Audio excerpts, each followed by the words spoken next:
hear that click? You're locked in with us now. That's the door closing. Yep. And welcome to Castles and Cryptids, where the castles are haunted and the cryptids are cryptic as fuck. And the hosts are so excited. Yeah. To tell you about our Halloween series. Yeah. It's Octoberfest now. Yeah. When you're listening to this. Happy October! Yeah. Like, actually legit Octoberfest. It is technically fall when we're recording this too, so we're in it. We're in the spooky season. Yeah.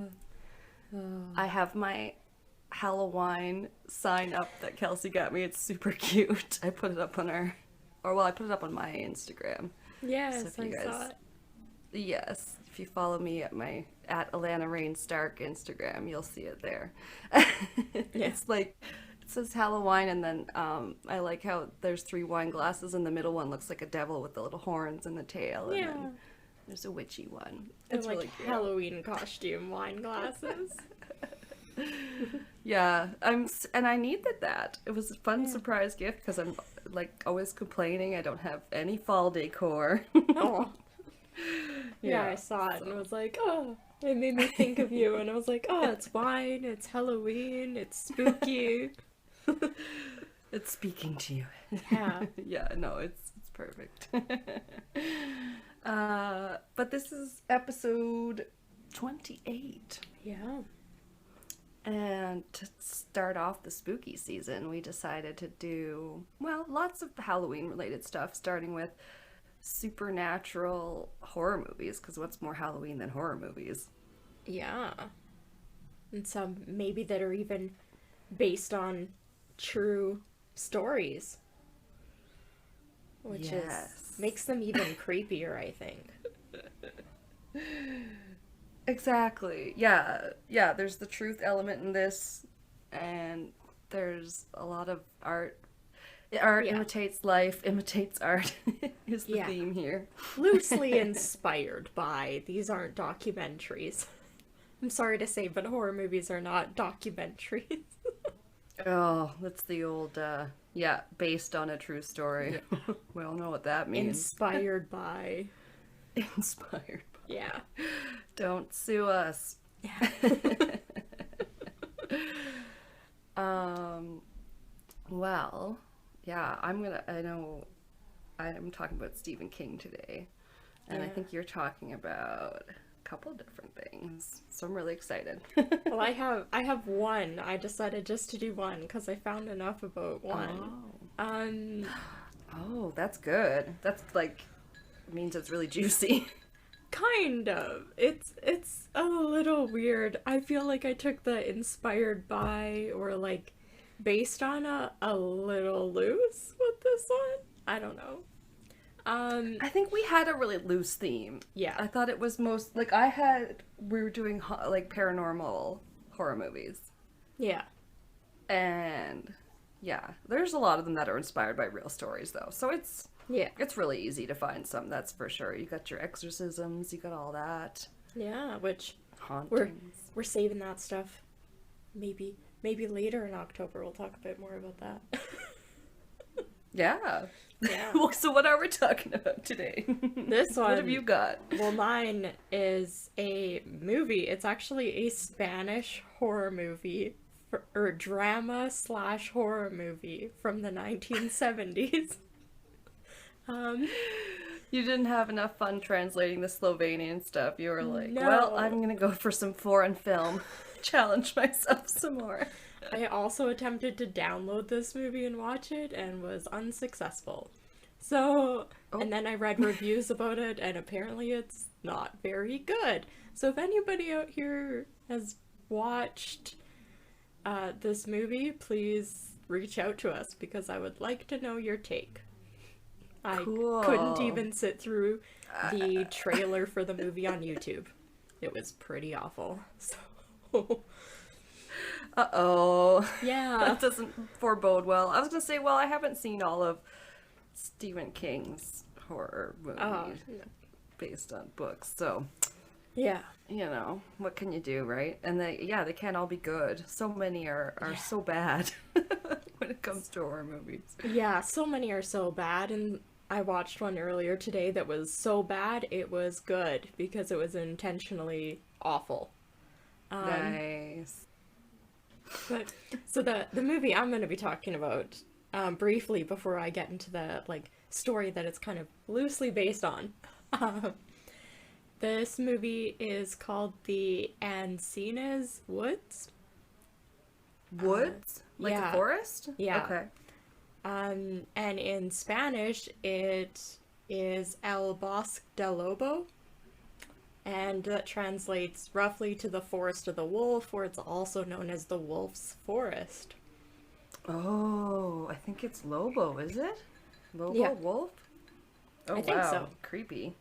And so it's a 1970s Spanish drama/horror film. This is straight off of Wikipedia, this little part. And it's co-written, produced, and directed by Pedro Alia. And it's based on the novel by Carlos Martinez Barbito. And it's partially based on the life of Manuel Blanco Romasanta and his alleged lycanthropy. So Okay, so it's a movie based on a novel that's loosely based on a real story. life. Yeah. So that's maybe why the movie isn't, from what I could tell, very good. It's like hard to tell if it's just one of those guys with like that hair skin condition or if it's full blown like this werewolf. is more so. There is definitely something going on in this dude. So the film focuses on so they actually renamed the character. So the film focuses on the character Benito Freire, and he's a lonely and miserable peddler whose world is dominated by ignorance and superstition. Wandering through... Well, that's not very nice. No. Just sounds terrible. You don't know me. Fuck. So it says he wanders through various all these names are awful, and I'm sorry. I tried to look up the pronunciations of them. I spent like 45 minutes solely just looking at pronunciations of words. So he wanders through various Galicia towns. Sure. Yeah. And he regularly suffers from severe attacks of epilepsy. I don't know why they had epilepsy, like, in the movie. As far as I could tell, that's not what was going on in his life, but okay. Rumors about him began to spread throughout the region, and rumors claimed that Benito was both a werewolf and possessed by a demonic spirit. And as the rumors began to, or like continued to spread about him, Benito slowly descends into madness, I guess, over the course of the movie. Oh, great. Yeah. Okay. So he's just He's got going crazy. Yeah, some stuff is going on. No apparent reason. People are talking about him. Yeah. So, Weird. Manuel Blanco Romasanta. Such a name. Blanco is his father's last name, and Romasanta was his mother's last name. So his name, I guess, is like the equivalent of hyphenated. No, that's just how they do it with Spanish names, yeah. usually. Hispanic names. Yeah. So he was born in 1809 and lived until 1863. So we're talking about real long ago. Yeah, and he didn't live very long. No. And he is actually recorded as Spain's first serial killer. So he wasn't just one of the people that had like the condition where hair grows over your body. He was murdering people and blaming it on being a werewolf. So, Aww. yeah. Buddy. I'd Yeah. rather you were a real werewolf. Yeah. It's more forgivable. At least then you can't, like, help yourself. Yeah. I mean, you're a human. Presumably you're like, have times of month where you're like, oh, I'm not a raging lunatic. Yeah. And as a woman, I totally understand that. There are times when I don't feel like a raging lunatic during the month. Right? And then there are times that I do. Yeah, with this, I feel like there's a lot of details about, like, stuff, but not actually really the crimes. It's more, like, details about his life in general that I have. Yeah, okay. Yeah. So, in 1853, he did admit to 13 murders, but he claimed that he was not responsible because he was suffering from a curse that caused him to turn into a wolf. And then that's why he was committing these. And were they savaged to death with claws? Did it say? Very little is mentioned about that. Yeah, I get to it a little bit later on. Okay. So, although this defense at the time was rejected at trial, Queen Isabella II commuted his death sentence to allow doctors to investigate the claim as an example of clinical lycanthropy. And Blanco has become part of Spanish folklore as the werewolf of Alares and is also known as the Tallow Man or Fat Extractor. So those are just the worst names I've ever heard. And, yeah. And these nicknames, it's reported he earned for rendering his victims fat to make high quality soap, which he sold to people. Oh, there it is. Yep. That explains it. Okay. So the Tallow Well, at least he was...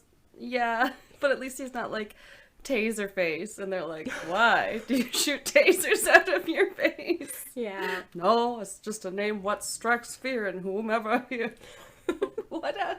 Fuck, I can't talk. The fat I prefer the Tallow Man, but what out yes. of all of my sources, only one thing said the Fat Extractor, but a lot of them have him as the Tallow Man. Even when you Google his name.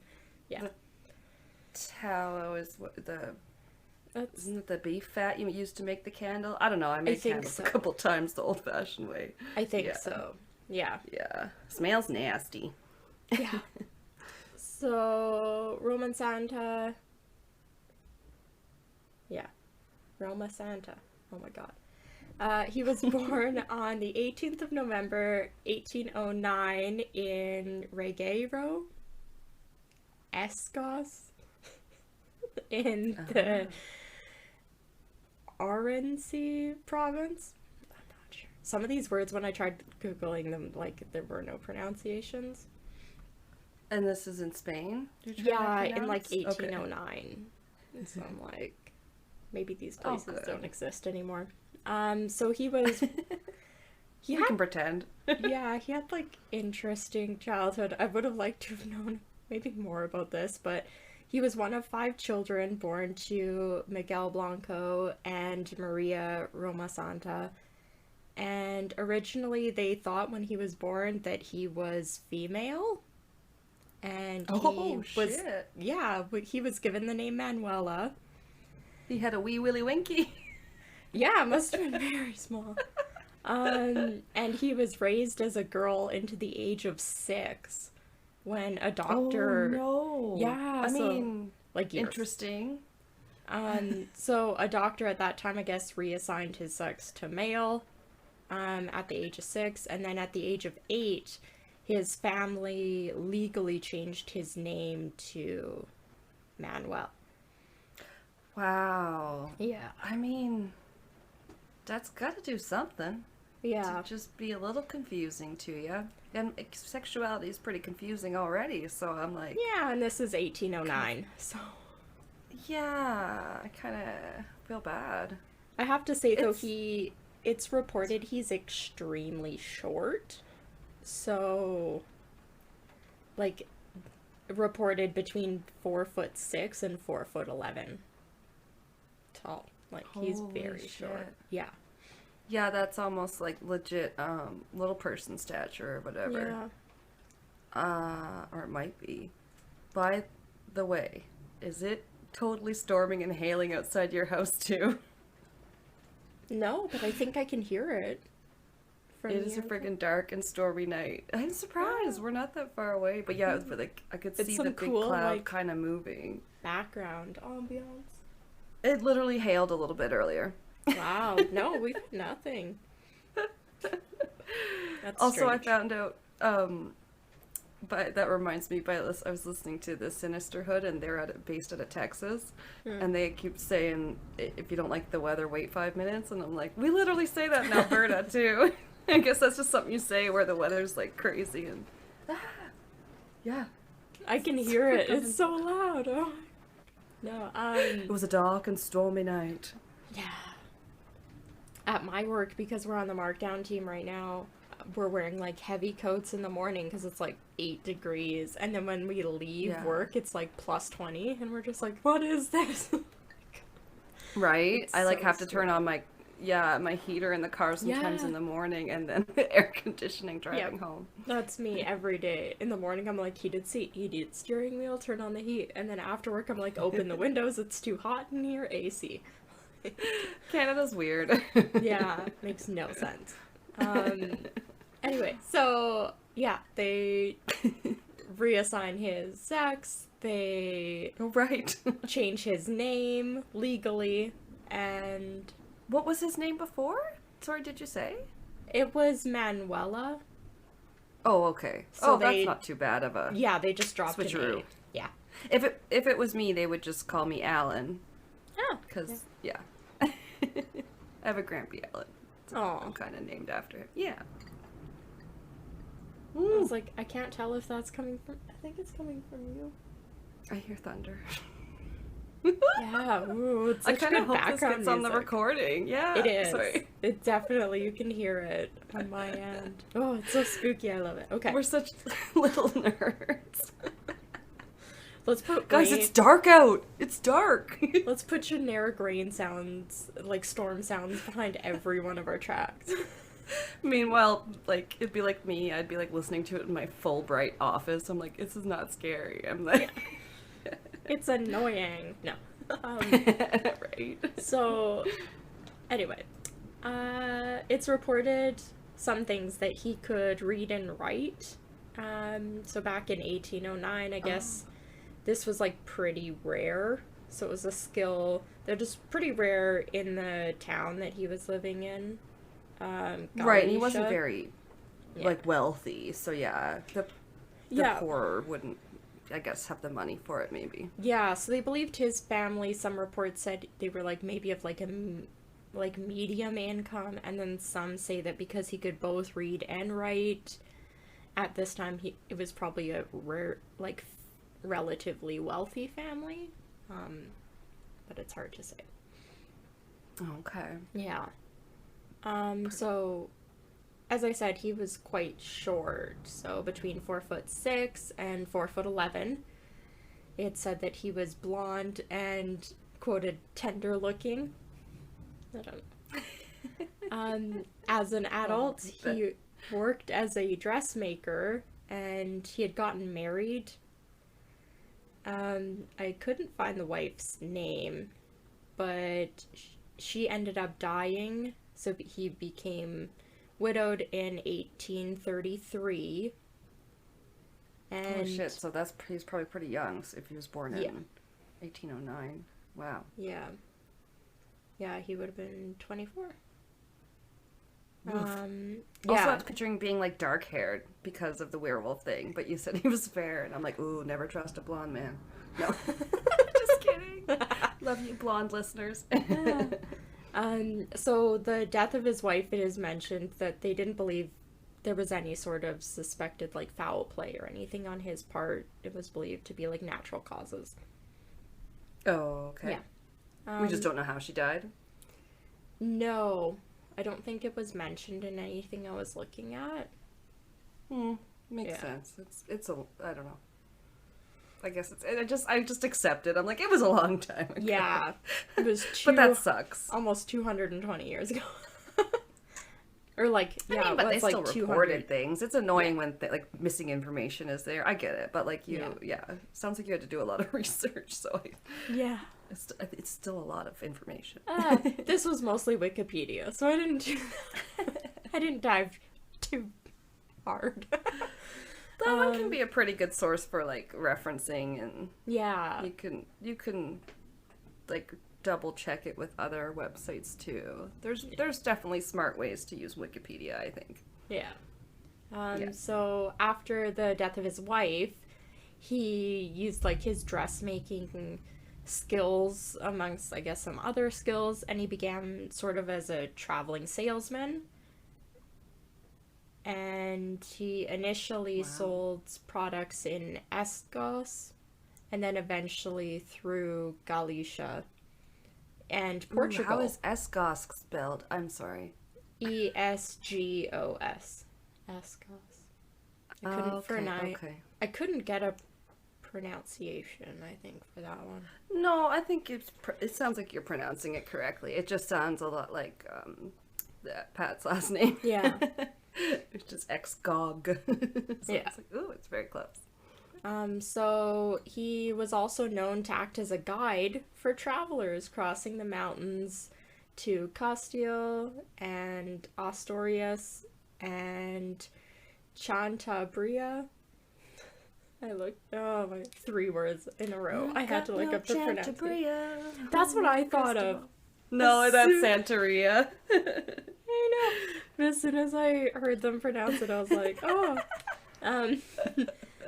So I heard Santeria is actually some sort of like a voodoo or something. Yeah. You mentioned it on something. I heard that somewhere. Yeah. Yeah. Interesting. So during these, like, him acting as like a travel guide, I guess, helping people cross the mountains, he also used these trips to help him do like trade in these different places. So it's kind of like a win-win. He was making money kill on two the birds way. with one stone. Yeah. Sorry. So in 1844, he was charged with the murder of Vicente Fernandez, the constable of Lyon. Yeah. And What the fuck? yeah, Fernandez was found dead after attempting to collect a debt that Blanco owed to a supplier on Ponferrada.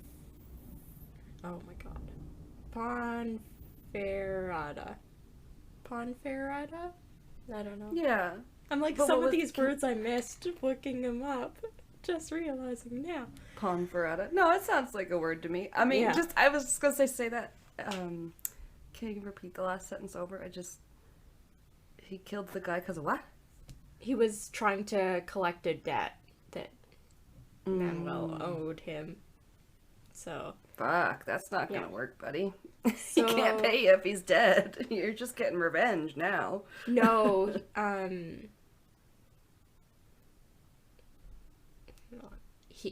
Manuel owed him money and he couldn't afford to pay him back, so he murdered him.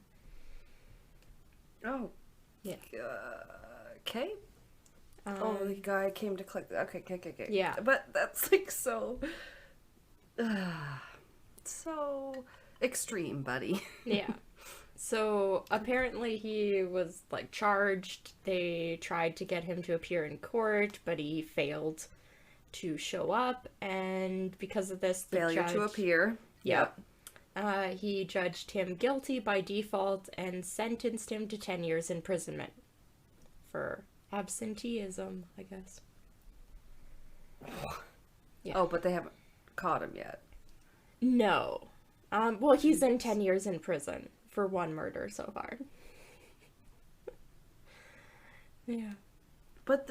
And he failed to appear In court. before that?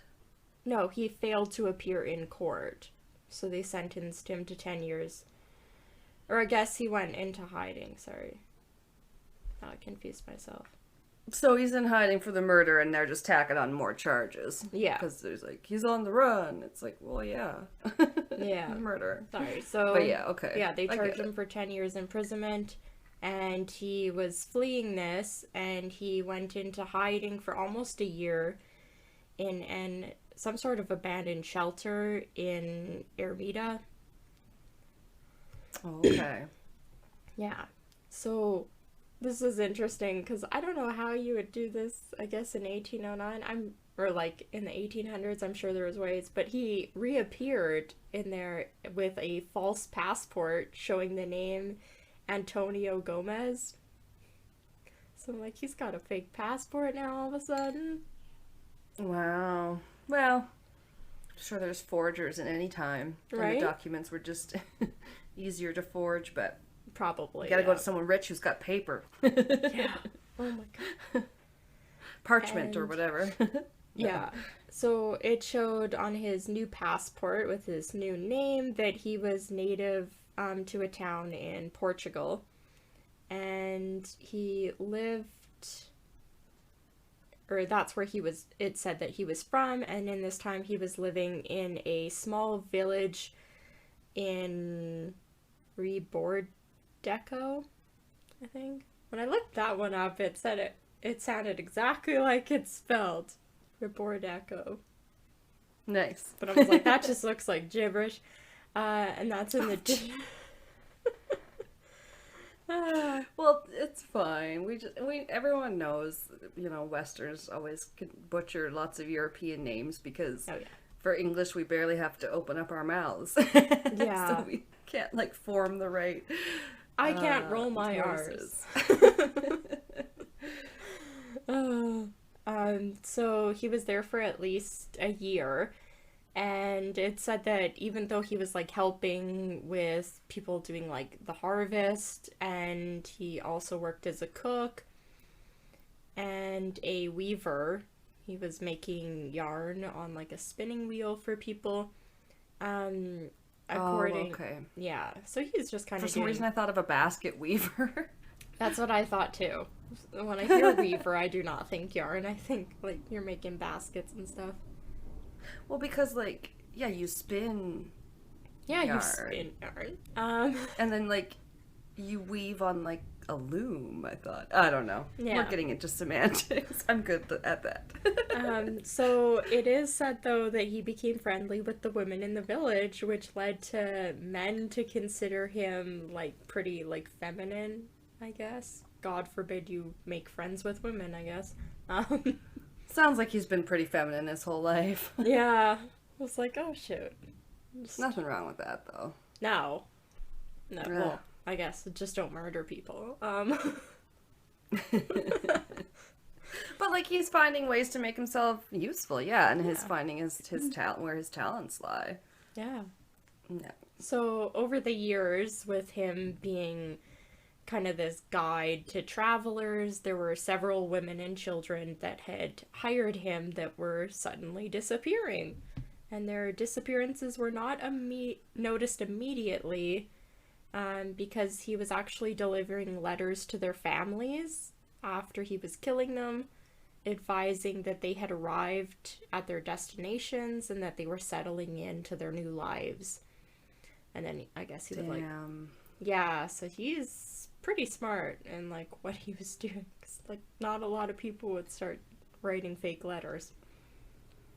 No, and that's something you could get away with easier at that time. Oh, where they're well, yeah, exactly. We can't stay in constant touch with them. Can't FaceTime. So, yeah. So people did at certain points become suspicious when they noticed that he was selling his victims' clothing locally. And I guess people started noticing items that they remembered other people wearing before he took them on travels. So that backfired. What a lovely blue dress you have there. That looks like, it doesn't fit you, and you have 10 of them. Yeah. So rumors began to spread. This is where one of his names, or two of the names come from, that he was also selling soap made from human fat. So. Yeah.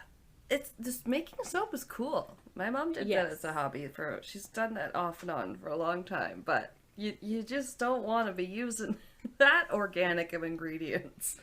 No, that just deeply grosses me out to oh. But it's funny, people don't always think about the first soaps were basically animal fat and ash and shit. Not literal shit, but the other two.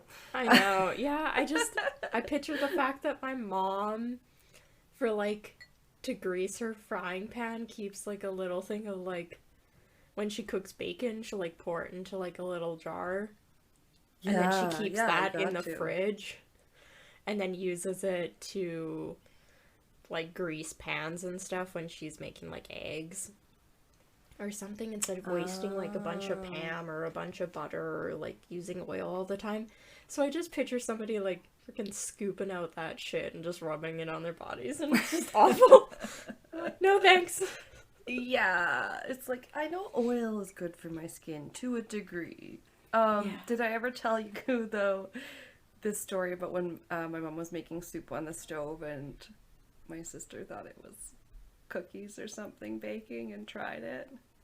No. She was really little and she was like, oh, like, what's this mom's making? And, like, tried some on the spoon and it was like, it was soap. Ew. It had, like, Yeah. good thing she didn't try, like, a lot of it, right? Because it has, like, lye in it and stuff. Like, it's pretty toxic. She's like, bah, bah, bah. Like, I almost like, oh no, spit that out. We're gonna make you go, like, I don't know. I don't think they had to take her to the hospital or anything, but she was grossed out for sure.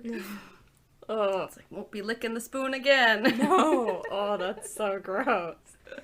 Love you, Ressa. Embarrassing stories. No. Yeah. That's not embarrassing, though. Like, what, you can't know better. Like, she was, like, Yeah. I don't know, a toddler or something. Anyway. No. Soap stories. Yeah. What was that? Oh, sorry.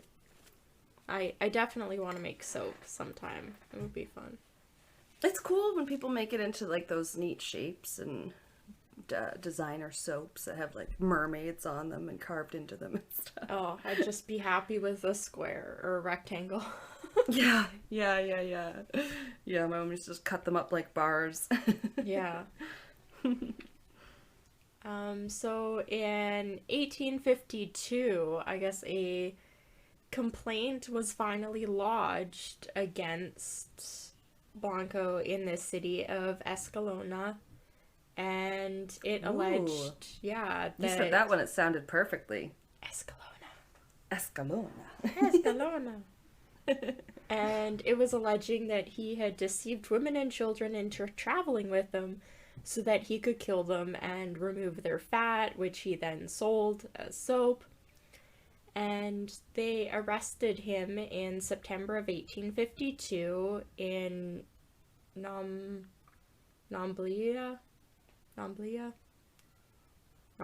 Nailed it.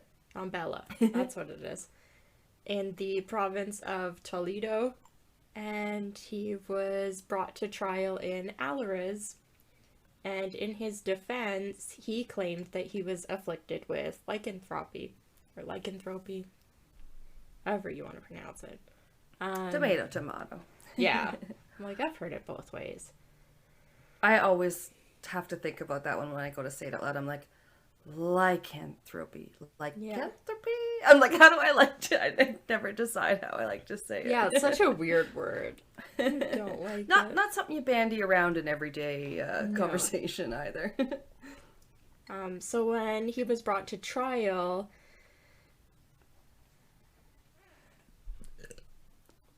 Okay. That's how you say it.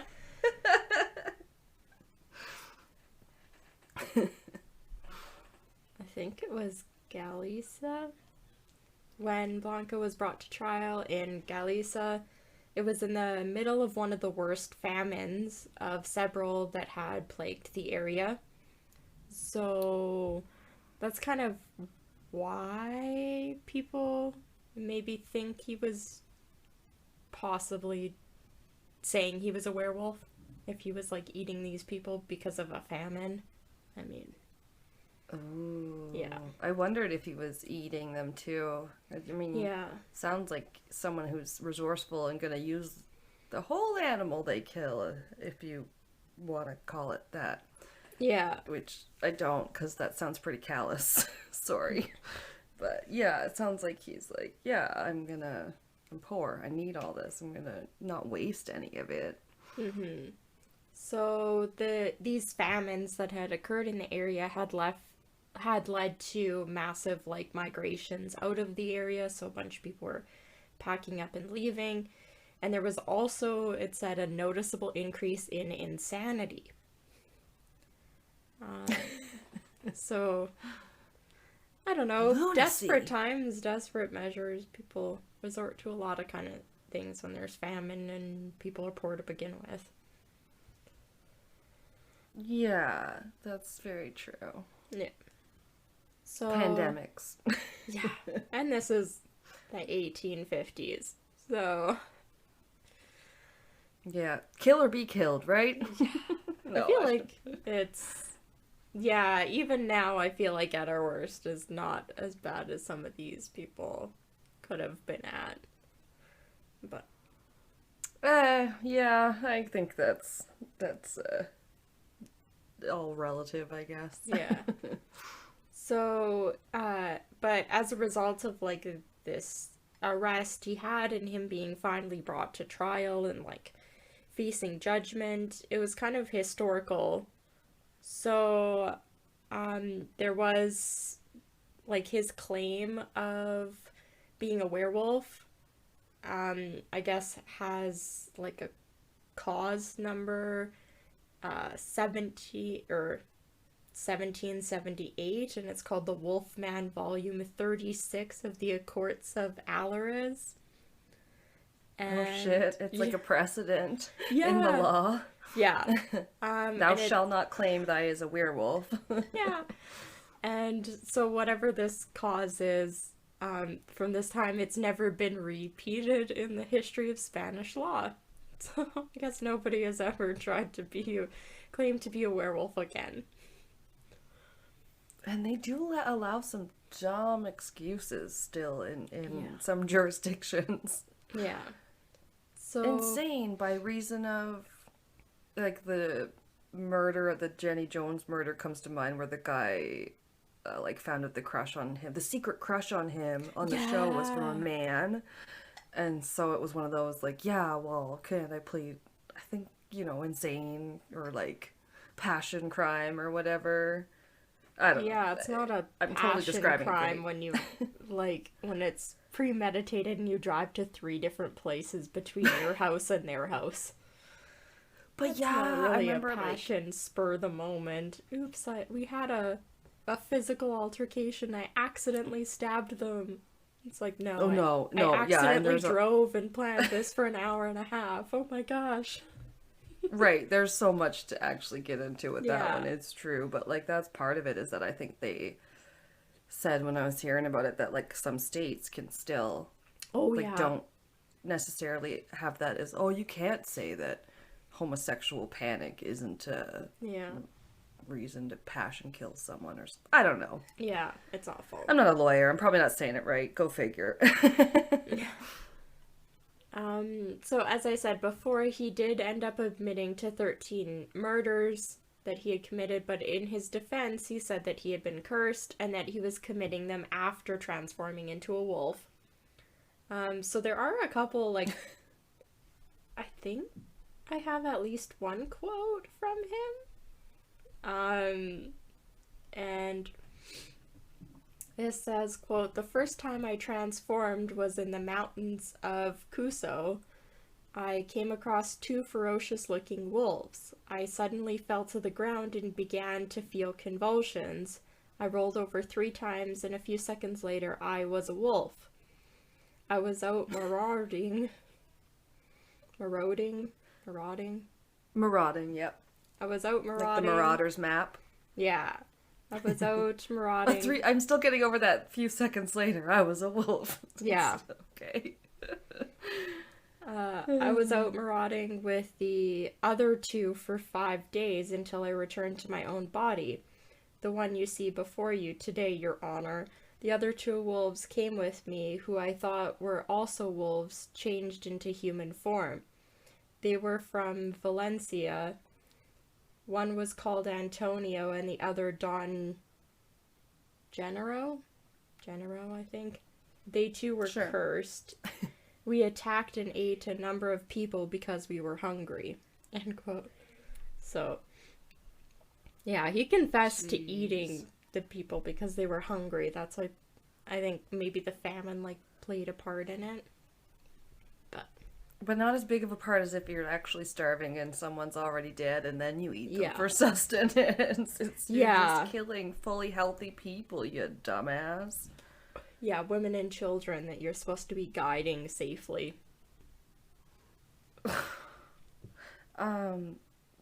Yeah, he was, I guess you could say, hungry like the wolf.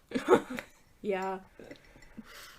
So I guess during this, during the court trials, they asked him to, like, transform in front of them, and he claimed that the curse only lasted for 13 years, and sadly for them, that he was now cured, and that the 13 years had passed just a week before. 'Cause of Convenient, that. Yeah, perfectly convenient. And in October of 1852, Alara's doctors presented the court with a report on him, and the report accused him of inventing his affliction, and it noted that Yes. lycanthropy, of course it would be, that Sorry. lycanthropy could be determined from a visceral examination and something called a cranioscopia. Oh, hell no. Yeah, that just That sounds like he's going in your brain. Yeah, I don't like that. And the doctors found no causes or motives for his behavior. They thought that his inclination was, like, voluntary, that it wasn't forced, but that he wasn't insane, dim-witted, or monomaniacal. Oh. Yeah. And they also didn't believe that what he was trying to say, or, like, these conditions he was claiming to have, could be achieved while he was in prison or incarcerated. And that they just simply said that he was a pervert. And he was an accomplished criminal capable of anything cool and collected and without goodness, but acts with free will, freedom, and knowledge. So they think he's intelligent enough to be knowing what he's doing and how he's, I guess, trying to get, like, this insanity plea, maybe. Right. Yeah. They have interesting flowery language back then, like cool and Yeah. collected. That's an interesting way to put it, but I get what they're getting at. Yeah. Yeah. Jesus, what a pathetic. But it's gone away now. It's like You a missed it by a toddler. week. Ha ha. Yeah. It's a sad. It's definitely like, you know, we joke, but it's a sad case. Like, Yeah. from his young age, it's a weird tale. Yeah. Last little bit, really. So even though he did, I guess, confess to the 13 murders, I guess 4 of the victims, it was later figured out that they died from, like, real wolf attacks. But he was still found guilty of the What? other Real 9. wolf attacks? Yeah. Oh, 3 of them. 4. 4 of them. Yeah. So he's still convicted and found guilty of killing at least 9 people. That's weird. Why Yeah. would he claim the other ones if they were really wolves? I'm not sure on that one. There really wasn't any information about it. Yeah. He was sentenced to death and asked to pay, like, a compensation to each of the victims, I guess family members. And the court case that he had lasted about 7 months, and there was transcripts that covered more than 2,000 pages, which were later bound into 5 volumes called the Lycanthropia. Ooh. Which I did find some pictures of. Honestly, it's just black and white pictures of, like, nothingness. It's like, here's some trees, here's a hill. Yeah. Oh, sorry, there was a bug. It's not even words. There was a couple, like, write-ups, but out of the pictures I could see it was, like, kind of it on display, and you couldn't really read anything that was written on it, and there was only like 3 pictures of it. Oh. Yeah. I don't know. I don't want to read it then. Yeah. So, yeah, the court case lasted for 7 minutes. 7 months. Wow. And that was a quick decision. yeah. So this was kind of like a separate court thing. It was sent to after for ratification to the territorial court of Corunna. And this court also considered the case for 7 months and then ended up reducing the death sentence to just a sentence of life imprisonment.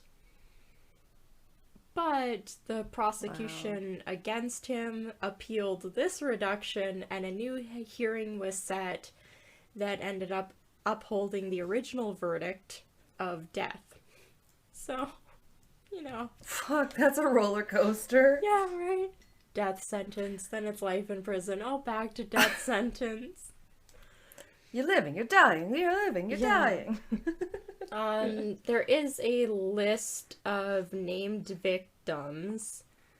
So there is... That's right. I find it interesting, though, the first victim listed, I don't know if this was in order of when they were killed or not. Again, there isn't much information about the actual crimes themselves, more about, like, court case and his life a little bit. Mm-hmm. But one of the victims was named Manuela Garcia. Oh my god. Yeah, and she was 47, and her daughter Petra was 15. She was also killed. Oh. There was a Benita Garcia Blanco, so had the same last name, and she was 34, and her son Francisco was 10. There was Antonia Land, who was 37, and her daughter Peregrina. I don't have, for some reason there wasn't an age for her, I guess. There was Josefa Garcia and her son Jose Pazos. He was 21. And Maria Dolores, who was 12 years old. So many kids. Yeah. That's so sad.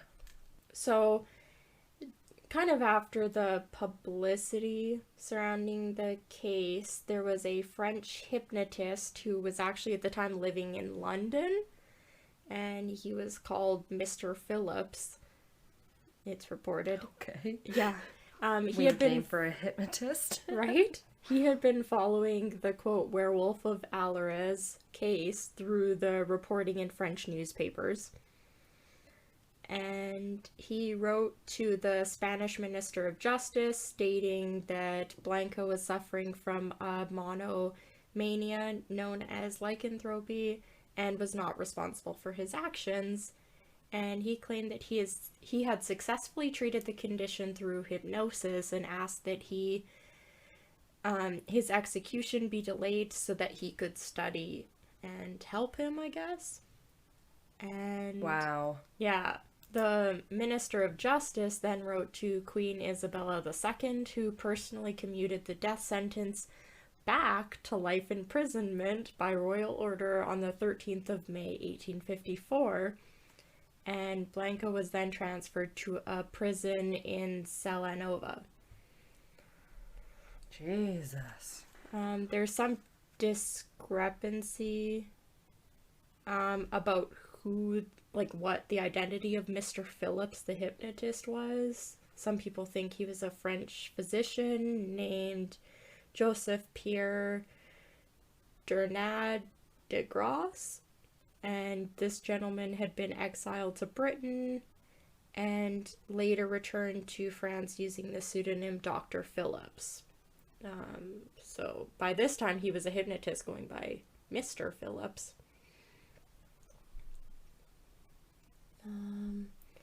But he was a significant part of the movement that led to the incorporation and assimilation of Braidism. Braidism? I'm not sure what that is, but in France, and his works on the influence of the mind were later developed by Sigmund Freud and Carl Jung. And so that's kind of interesting. What? That none of that made any significance to me until those names popped Right? up. And Yeah. Okay, well, So I guess know they that. like followed. Yeah, this guy kind of like Weird. Very was studied mysterious. by them. Yeah, and the Yeah. Wolfman trial, or the Wolfman trial, occurred at the beginning of the golden age of hypnotism. There's a bunch of kind of back and forth on where Manuel died. Some people think he died in the Salanova prison, but it's hard to confirm because this prison doesn't exist, or its records no longer exist.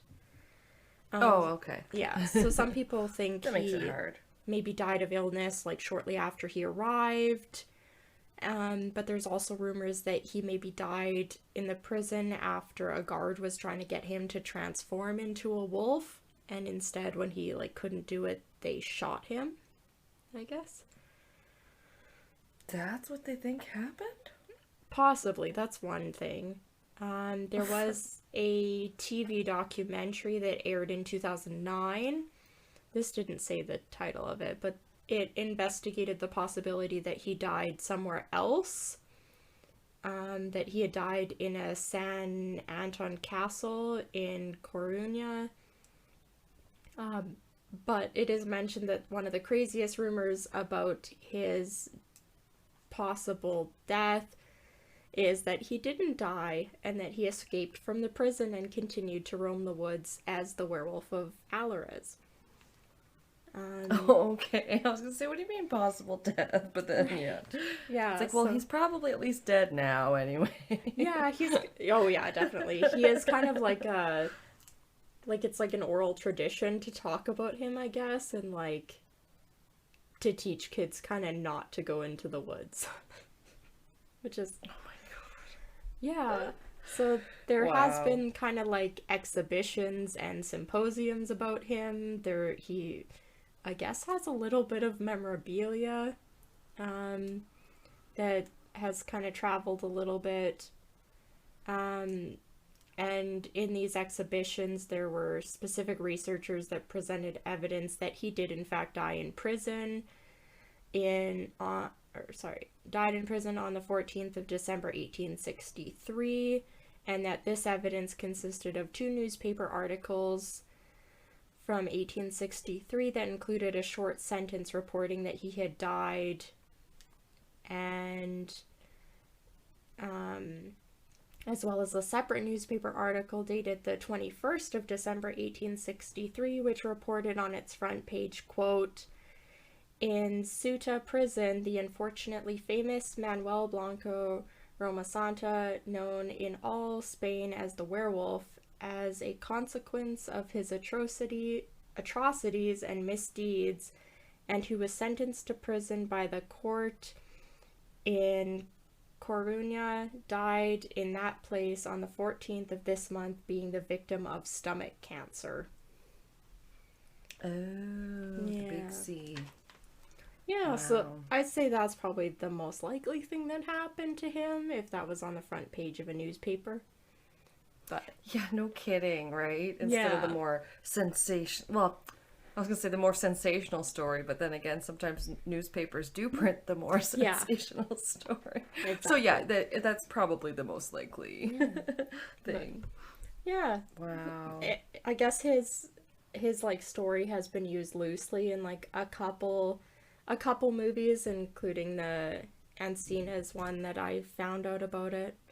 And then there was another one. I don't have the name of that one, I don't think, anymore. Oh, I think I know it. 13 Ghosts. I'm just kidding. I was like, I don't think so.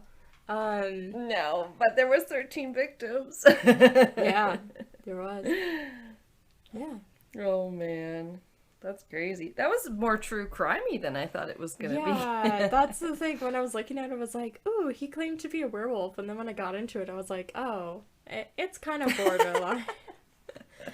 But damn, it's like one of those things you're like, well, those are both in our alley, in Yeah. our wheelhouse, so at least there's that. well, I like didn't want to do like the ones everybody talks about, like The Conjuring and all those ones Yeah, for this. they so do get talked about a bit. Yeah, you're right. yeah, I'm like, I wanted to do something different, and then I didn't want to do one of the like crazy ones, and then like you said, a lot of them end up being true crime for horror movies that they're based on. It's hard to find like supernatural ones really that aren't talked about 100 times already. Yeah. But yeah, No, that's very cool. I don't this think is I where I knew arrived. anything about him. no, I hadn't either. Wow. So that was Spain's first recorded serial killer. Serial werewolf. Yay! Yeah, maybe a werewolf. I don't know. Possibly. All that matters is he thought he was. So Ugh. Yeah. Sure you did, buddy. with your people soap. Yeah, and what, was he only killing people at the full moon? I mean, I think like- so. I don't really know. I'm sure there would be no way they could know either, and that's Yeah. kind of the thing he was banking on. Wow. Well, we will be right back with story number 2.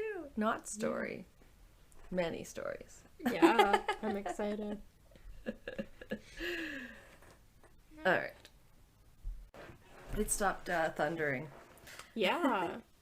That I was thought fun. at one point I could hear it at my place too, but I'm not sure. Yeah, quick and dirty. Fast and furious it was. Yeah. Ugh. It sounded like it was like smashing right into your window and everything. Yeah, I was like, had just watered my poor little, not little, but my sunflowers. I was like, man, I keep meaning to like at least take a picture of the big ones, but I'll get home from work and they'll be all droopy, like they need water. I water them and like 5 minutes later, then it's like hailing on them. I'm like, oh, okay. Aw. Yeah. Ah, they're fine. The big one's taller than me. Oh, And then has a cool. tiny little sunflower on it. It's like, what the fuck? You have a tiny Nice. head, you pinhead. I am not talking about Pinhead today. Nice segue. No. No. I'm Uh, excited about yours. Good. I may be surprising you because you asked if I was covering parts of it, and then I said no, but then I am going to. I can't even remember if what I asked you about. I think you asked if I was going to talk about the Stanley Hotel from Oh. The Shining. Yeah. Ugh. So you could really talk for hours about Stephen King. Yeah, he's got And like a the billion movies. books. And a billion books, exactly. And I've read a lot of them. And then when we were doing horror movies, I was like, I've got to do something with Stephen King movies. Like, I Yeah. just have to. Yeah, there's my favorites, of course, which is probably It, Yeah. The Shining. I mean, Doctor Sleep was my favorite book, so I'm talking kind of books, movies here. So I love Doctor Sleep. Yeah. And there's some that haven't been made into movies yet, too. But anyway, we're talking about the movies today. Yeah. Oh, and The Green Mile, which actually isn't a horror, so Yeah, that one's sad. it is. It is. How many adaptations do you think he might have for film and TV based on his books, considering he has a billion, as you said? For film, like movies and TV shows adaptation? Or like limited series? Yes, movies, TV, just anything based on his like novels or short stories. I'm gonna say somewhere in like 60? Somewhere in the 60s is my guess. You're really good. Really? I said like 10. Oh no. Oh my I god, was like, no. no. On Wikipedia, counting the ones that are in pre-production, it lists about 67. Oh my god. Wow. You're really like on the fucking money. Because it was like, oh, you already mentioned The Green Mile, and then it was like It, Part 1 and 2, the original limited series, and then The Shining has 2 versions, and then Doctor Sleep is 1, and then Stand By Me, and then like... Yeah. You just did a ballpark extrapolation from And there. it was just like, and there's probably, or like, what, there's Mr. Mercedes now in the tall grass. There's a lot, yeah. Well, that's what I was going to mention as one of my favorite books, but then Mr. Mercedes, but it hasn't been made into a movie yet, but it might. It's very much like something that just could happen today and does happen today, because the first one's about a person who gets in a Mercedes and mows a bunch of people down that are waiting in line at like a job fair. It's very sad. Mm-hmm.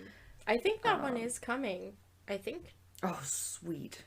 It's sad, but the trilogy itself is fascinating. Mm-hmm. Yeah, I think you had told me about that one before. I'm getting a little ahead of myself, though. Yeah. We're too excited, both of us. Printed out the Wikipedia, like, yeah. Oh, here I am writing down all the titles of the movies he has, and that's too many. Yeah. So, the first movie was actually his first published book, which was Carrie. So, Ooh, yes. right out of the gate, Carrie they and were Christine. optioning them into movies. Yep. 1976 that came out. Wow. That was his first book? Yes. Wow. Yeah, and I do have a little background on Mr. King. Yeah. Oh, I love lists. Okay, so then there was the next was The Shining, that was made into a movie. I'm reading the movie adaptations, of course. Yeah. So that was 1980, and then 1982 was Creep Show, which was a George Romero movie, but I don't think I've seen it. But... No, all I can think of maybe... Was there a TV show called Creep Show? I think there might have This one been. just says that it was based on the short stories Weeds and The Crate. I don't know. Okay. I'm sure there's TV shows with creep and stuff in the title, though. I don't know. And then... Oh, in 1983, there was actually Cujo, The Dead Zone, and Christine. That's 3 in 1 year. Cujo, I only recently watched in the last couple of years, and it used to give me and my friend nightmares. Just the VCR movie cover of Cujo gave us nightmares. We used to dare each other to go into her basement and just look at the movie case. So stupid. So innocent. Yeah. Well, maybe it was you. I thought someone told me, like, you have to cover Cujo, too. I don't know. Oh, I think I had said that, because there's so many of his, like, not too many, like, directors or, like, people that do stuff like that I forget, like, what they've done, but I feel like Stephen King, I forget 99% of what he's done. Until somebody, like, tells me. No kidding. I honestly, if someone had just asked me how many adaptations I thought he had, I don't think I would have guessed anywhere close to 60. That just seems like such an insanely high number. I knew it was a ridiculous number, and I was like, I feel like it just has to be somewhere between 50 and 100. And I was like, I don't feel like it's 100. Because when you think about it, the man's only not even 80. Like, to have, that's almost as many years as you've been on the earth. Like, yeah. He's crazy. Insane. He's crazy. And he's so down to earth throughout it. I read an interview with him and I was just like, I love you. He loves himself a baseball cap. That's all I know. I don't think I've ever really seen him in a picture with not wearing a baseball cap. Or with his, God love him, his prominent nostrils. Yeah. Alright, so next up was 1984, where we had Children of the Corn and Firestarter. Ooh, I've heard of Firestarter. I've heard of both of them. I knew Firestarter was his. I did not know Children of the Corn was his. Why? Actually, yeah, I don't know if I would have known that either one was his without being told. Children of the Corn is just famous, but you don't hear people, like, associate it with him. Like, oh, that's Stephen King movie. Yeah. And then Firestarter was one of the ones, and the next one's coming up here that looks like it starred a little tiny Drew Barrymore. Yes, that's how I knew, because I was recently looking at Drew Barrymore's IMDb. And I saw Firestarter, and I was like, oh, that's Stephen King. Well, yeah. Just like literally like yesterday or the day before. Okay. Well, I was researching it yesterday, and that's when I double checked. Oh, it says he's born in 1947, but what day? September 21st. The day I was researching yesterday. So then I posted to our Instagram because I was like, what the fuck? It's Stephen King's birthday. I thought that's why you were covering him, is because his birthday was coming up right away. No, these things just happen to me, and then I'm like, well, that's cool. Yeah. Anyway. Oh, shit. I think that was all I was going to tangent about. I did tell my sister I would mention, I was like, have I talked about on the show how there's a place called Tangent in Alberta? She's like, no, I don't think so. I would have remembered it. That's awesome. I'm like, there is. We should visit. Any more tangents from us, they're going to make us move there. Yeah. Be the capital of, live from Tangent, Alberta. Will be Miss Tangent 2021. Okay, so next up was 1985. We had Cat's Eye, which also looked like it starred a little Drew Barrymore, but I've not seen it, so. I haven't seen it, no. Yeah, don't know what it's about, honestly, and I don't have time to go into what all of them are about. Yeah, it's but intense.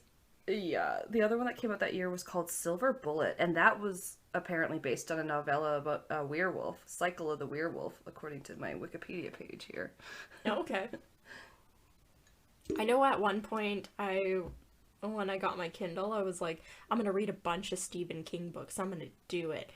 And so I literally went on to Amazon, just started looking up Stephen King books, and I was like, oh my god, there's like so many of them. And I was literally just reading the synopsis of literally every single book.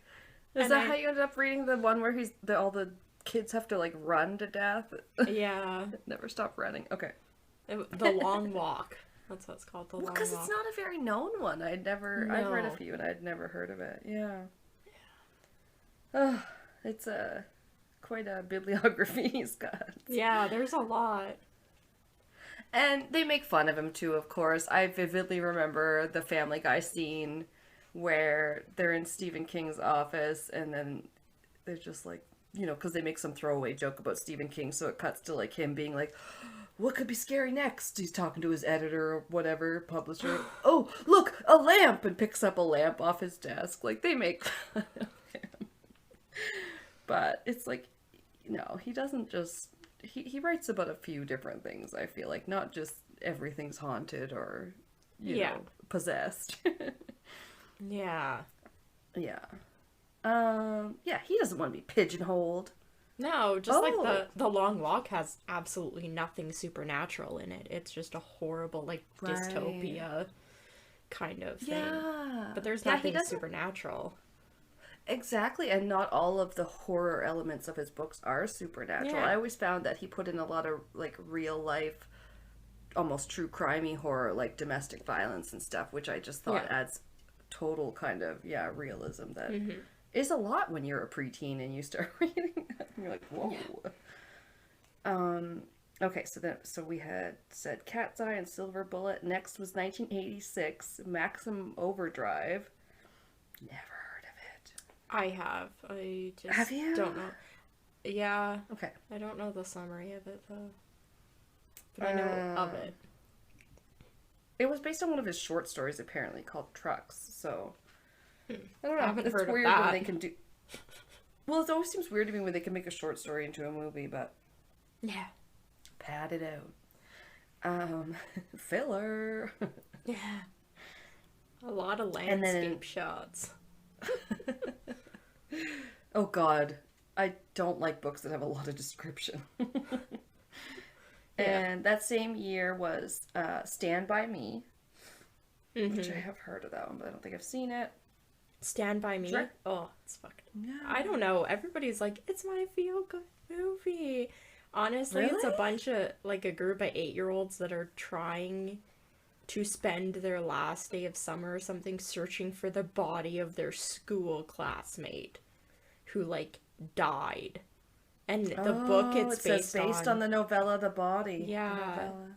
Yeah, so, like, they're literally just trying to find this kid's body, and at the end of the movie, they find the body, like, tucked in some, like, branches by the side of a river. And it was like, what the fuck? These are 8-year-olds. Like, they just spent 3 days, like, hiking around trying to find their friend from school's body. Yeah. Well, when we get to his history, there might be something in his past that makes me kind of understand that. He may have had some experiences as a young child that were different. That may have shaped his horror mind. Probably. I would think so, yeah. Sorry, I'm like looking down at my page. You can hear me, right? I'm not all muffled. No, you're good. Okay. Oh yeah, and then there was Creepshow 2 in 1987, as well as The Running Man, which is not The Long Walk, but it also sounds like it's about exercise, which sucks. But and then in 1989, he didn't put anything out in 88. Why not? Why not the year I was born? Okay. Yeah. He took a year off. Maybe. No. Pet Cemetery was 1989. Yeah. That's pretty famous. Mm-hmm.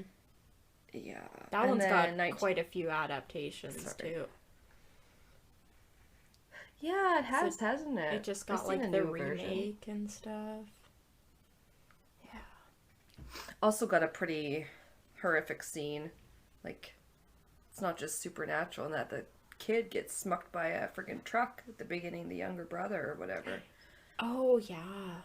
That's why they're like, oh, let's try and make Timmy come back alive again, because things that get buried in the pet cemetery come alive. Oh, I forgot about that. Yeah. True. Yeah, that scene, I was like, whoa, I was not expecting that. Knew it was going to be about a pet cemetery. Yeah. But to me, that's how I felt about the scene in Hereditary, too. I thought it was completely... I was just going to say that, yeah. But that one didn't faze you at all. No, because she was annoying and she had her head out a window like a dog. But she was asphyxiating. I felt a mother's fucking terror the way he brought the sister back and left her for the mom to find. That was horrific. Anyway, I think I'm a little traumatized by that movie. I can barely remember that movie. Honestly. I thought it was good. It's one of those people have opinions about it, I think. It's like The Exorcist or something. And like Midsummer either freaked you out or was like nothing. I think so. Yeah. I think that one freaked me out. But anyway, we'll stay off that topic. Yeah. Okay, so 1990. We've only got to 1990. So we're doing good. Okay. Kelsey's like, we had better finish this before I have to get up at 5 in the morning. Yeah. No, we're all right. So Tales from the Dark Side, the movie, Graveyard Shift, and Misery all came out in 1990. Yeah, Misery is really famous too. Kathy Bates. I haven't seen that one yet. It's on my list though. Oh, yes. Probably well, maybe by the time this airs, or maybe by the time we get to actual October. I have a bunch of horror movies saved up that I'm going out of my way not to watch the actually scary ones until October. Oh, smart. Yeah. Smart.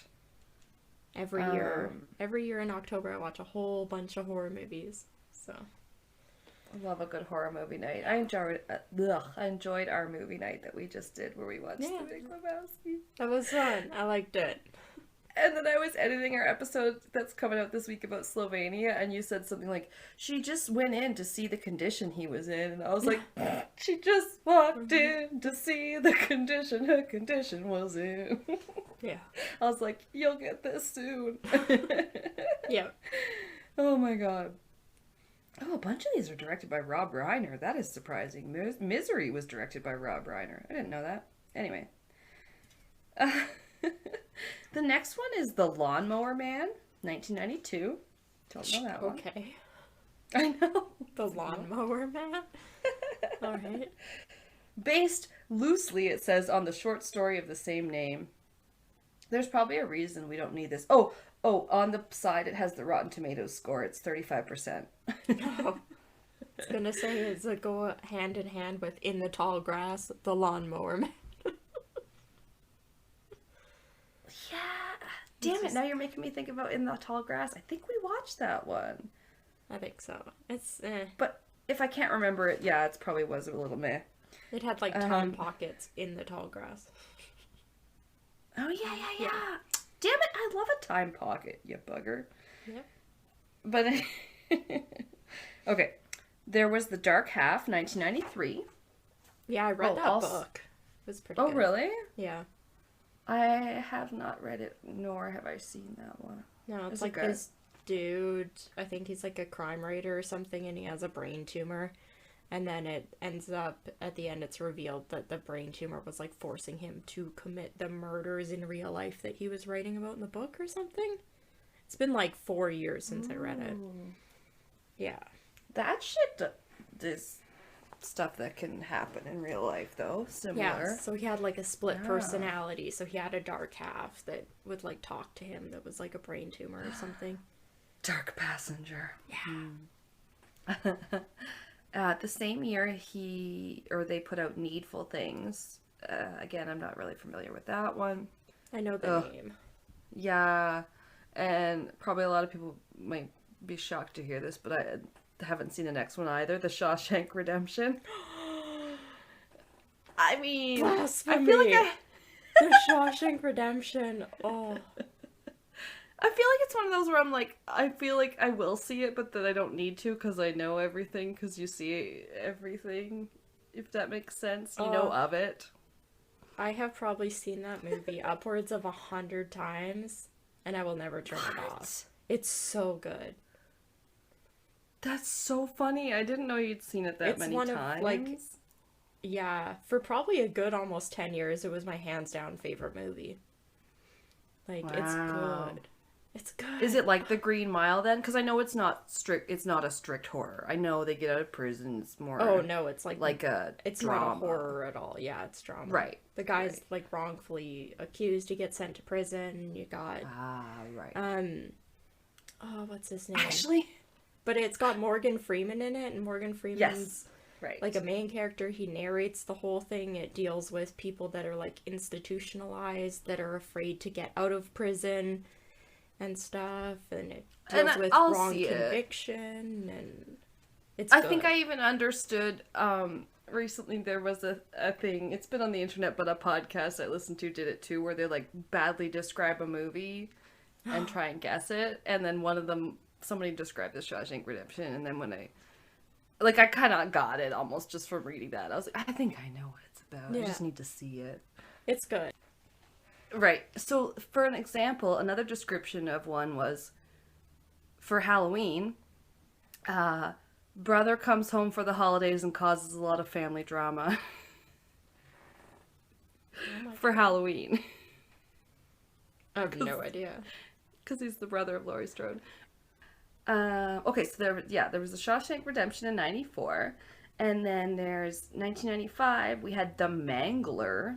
Gross. Oh. I know, I haven't heard of that one, but I have heard of the next one, and that's Dolores Claiborne. Oh. I think I read that book. It's like I feel like the theme of that one is, again, like an abusive relationship situation. Oh, okay. Mm-hmm. And there is Thinner from 1996, which distractingly is directed by a man named Tom Holland. Can't be the one from Spider-Man because he was probably born. No, not even. No, he's way too like young. 21, yeah. Yeah. He's -5. And then in 97 we had The Night Flyer, based on a short story, I guess. Not seen that. No. Apt Pupil came in 1998, which was also based on a novella. So a lot of these aren't even based on the full a full novel, which is pretty insane. Yeah, he does like mini story like collections. Like The Shawshank Redemption was a novella. It's part of like a collection of stories. Yeah, a few of like the first things he started out selling seemed to be short stories, which makes sense. Yeah. And then we had 1999 with The Green Mile, which we talked about. The 2000s.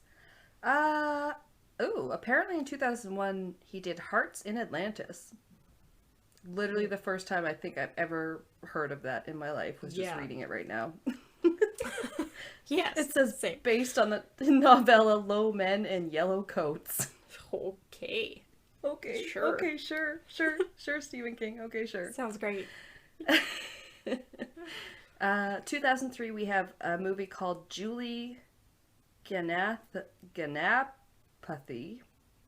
Nailed it. Based on the novel Misery. Oh, it's like an adaptation of that one. Oh, okay. It's probably just a Interesting. character name then. It almost sounds like it's like a Bollywood version. Even the director sounds super Indian. Balu Mahendra. Anyway. Oh. And then Dreamcatcher, which I did read that book, but I didn't know there was a movie. I don't know. There's so many. Oh, you'll know the next one. 2004. One came out that you just returned to us in DVD form. The Secret Window. Yep. Ding, Based ding, on ding, the ding. novella. Yeah. Based on the novella Secret Window, Secret Garden. You stole my story. Yeah. And another thing we watched with John Turturro. Yeah. The Big Lebowski. So then we had one called in the same year, 2004, Riding the Bullet. Don't know that one. No. Oh my god, I'm learning things even as I read. 2007. Forgive me, this is the year my daughter was born. I've seen most of these, but okay. Anyway, 1408. I like that one. John Cusack. Yep.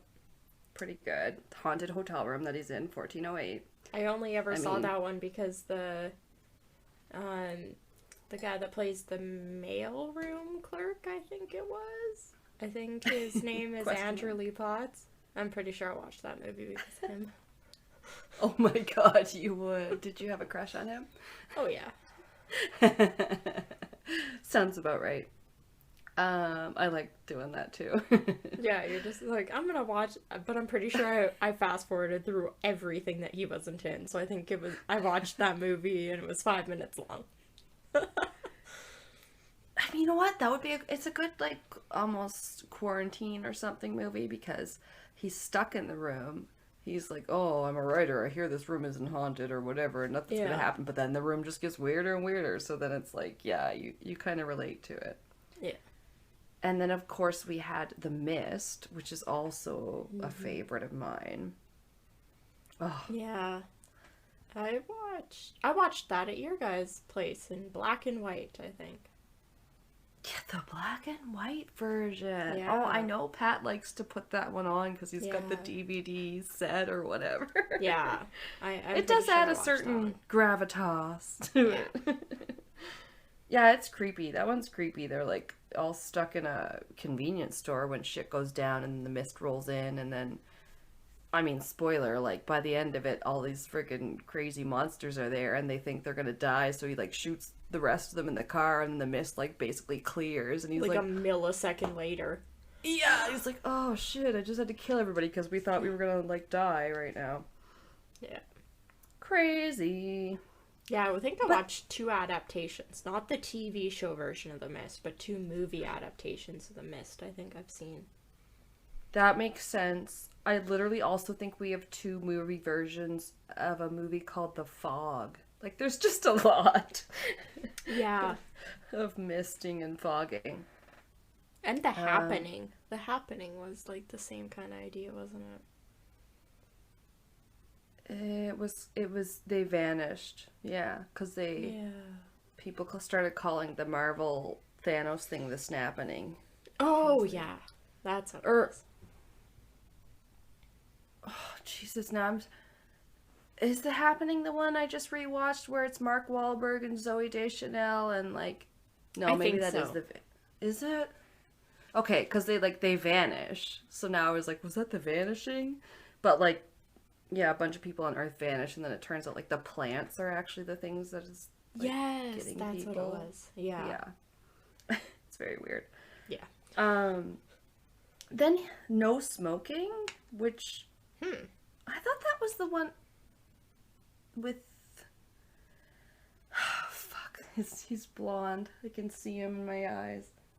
In my eyes. In my eyes. No smoke. Can't help you. I thought it was the one that. Oh no! That's not the one I'm thinking. The one I'm thinking of is called Thank You for Thank You for Smoking. Oh, I've heard of It's that. about a guy that. Yeah, he works for a tobacco company. Okay, that was my confusion here. No, this is one called No Smoking, which I know nothing about, but is based on the short story Quitters Inc. Okay. I don't know, maybe I'll read it. I smoked. Quitting's hard. Yeah. I'll probably relate to it. Then we had Dolan's Cadillac. Dolan's Cadillac. Does not sound familiar. Nope, it's certainly not Christine. I like That was in- Christine. Yeah. I'm a sucker for classic cars. So a classic car that's trying to kill you just sounds crazy. True. It's like Supernatural. He loves a classic car. Yeah. And then 2013, you had Carrie again, which would be the remake. Yep. And then A Good Marriage. So, that was in 2014, also with Mercy. Haven't seen those ones. Oh, okay. No. This reads like a list of movies we should watch, though. Right? Just add anything Stephen King has touched to books you should read and movies you should watch. It's research for our work now. It's cultural, Write-off research. expenses, me purchasing like 60 movies. Donate to our Patreon. And we needed popcorn. Yeah. Yeah. I think that only works if you have an actual business. All right, Yeah. so then we had 2016, we had Cell. So not The Cell. So I guess not the one with Jennifer Lopez. No. And, 2017, a big year. The Dark Tower, we had Yep. It, Yep. Gerald's Game, and Yep. 1922. Oh, I haven't seen 1922 yet. But I saw the rest. I am trying to remember if we saw 1922. I saw the rest as well. And 1922, I think, is being added to Netflix right away.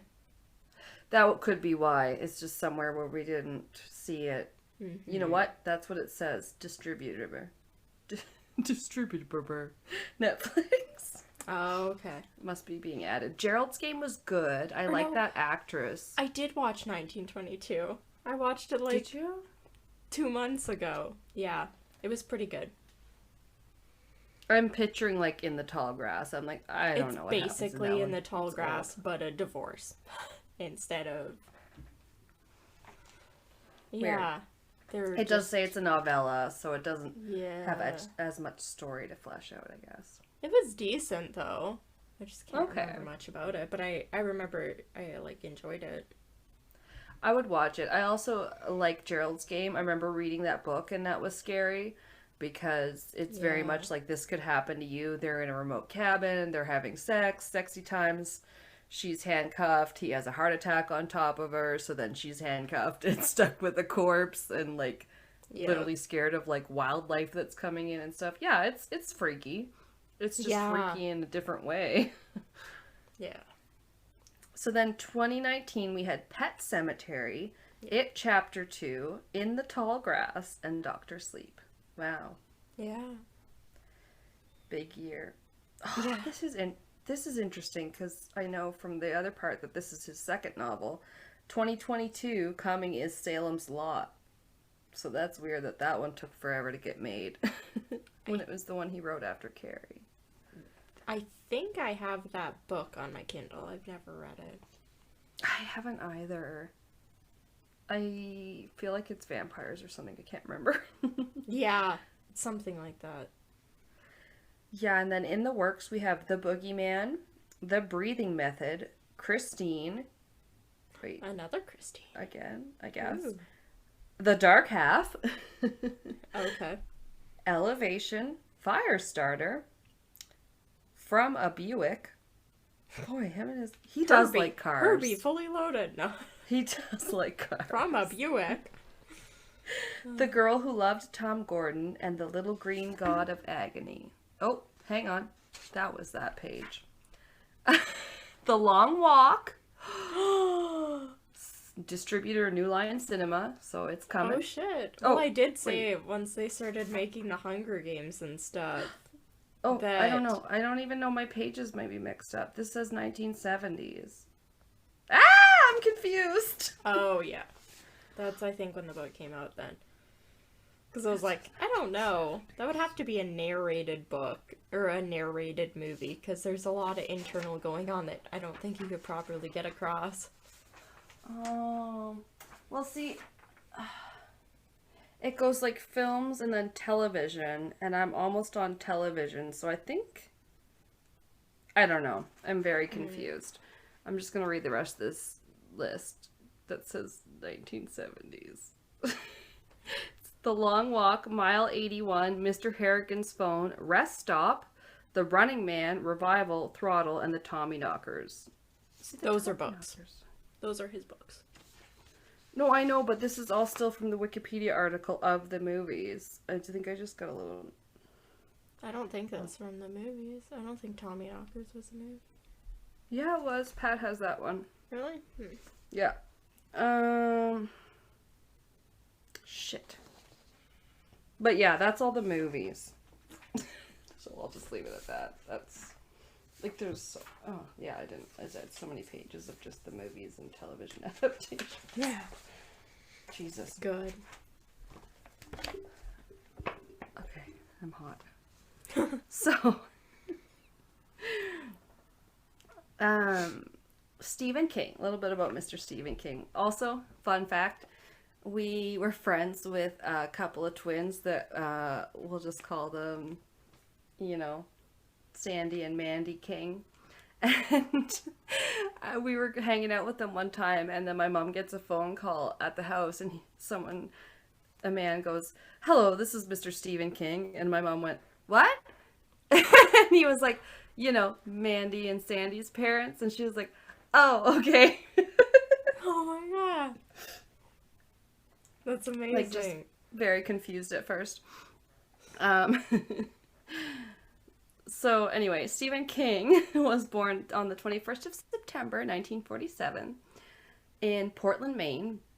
And he was the second son of Donald and Nellie Ruth Pillsbury King. She goes by Ruth. Pillsbury. Doughboy. Like the doughboy. He was raised by his mother after the parents separated when Stephen was still a toddler. And part of Stephen's childhood was spent in Fort Wayne, Indiana, near his father's family, and also he spent time in Stratford, Connecticut. So he didn't just grow up in Maine, as you'll see. Oh, okay. It's like here. everything he writes seems to be set in Maine. Maine is where his heart is. Yeah.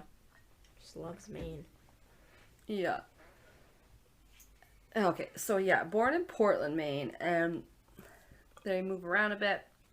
When he was 11 years old, they moved to Durham, Maine, so his mother, Ruth, could take care of her elderly parents. She was the primary caregiver, and her sisters helped them out financially, as she wasn't able to both work and care for the elderly Pillsburys. And her kids, of course. But I think it's so nice that they, like, make sure to take care of their elderly parents. That's really cool. Yeah. I just did that silently. I was like, whoa, keep it away from the mic. I was like, this one's not coming silently. So, after Stephen's grandparents passed, Ruth found work at a place called Pineland, a, quote, residential facility for the mentally challenged. She was employed in the kitchens. Yeah, I didn't know that. So Stephen attended Lisbon Falls High School, where he graduated in 1966. He wrote a weekly column there for the university newspaper, which was called The Maine Campus. But Maine spelled like the state. Oh, gosh. Because of course. He was active in student politics, even serving as a member of the Student Senate. He was part of the anti-war movement, believing the Nam War to be unconstitutional. Yeah, same. Mm-hmm. Graduated in, not 917, probably 1971, with a Bachelor of Arts. There was a lot of dates. His biography is written up by his wife on his website. It's cute. Aww. Well, I think she writes a bit too. Same with his son. He's written a few books with his son, Joe. I read one of his son's books. I wanted to. I bet it's good. Yeah. So he did graduate with a Bachelor of Arts in English and was, quote, qualified to teach on a high school level. There you go, people that have a Bachelor of Arts that can't get a job. He somehow was able to use it to teach high school. I'm surprised he didn't have to get like an education degree. Yeah. I think I had heard before that he was a teacher. Yeah, for a little bit anyway. They did attempt to draft him into service for the war, but they found him unworthy. You are not worthy. The code they use is 4F.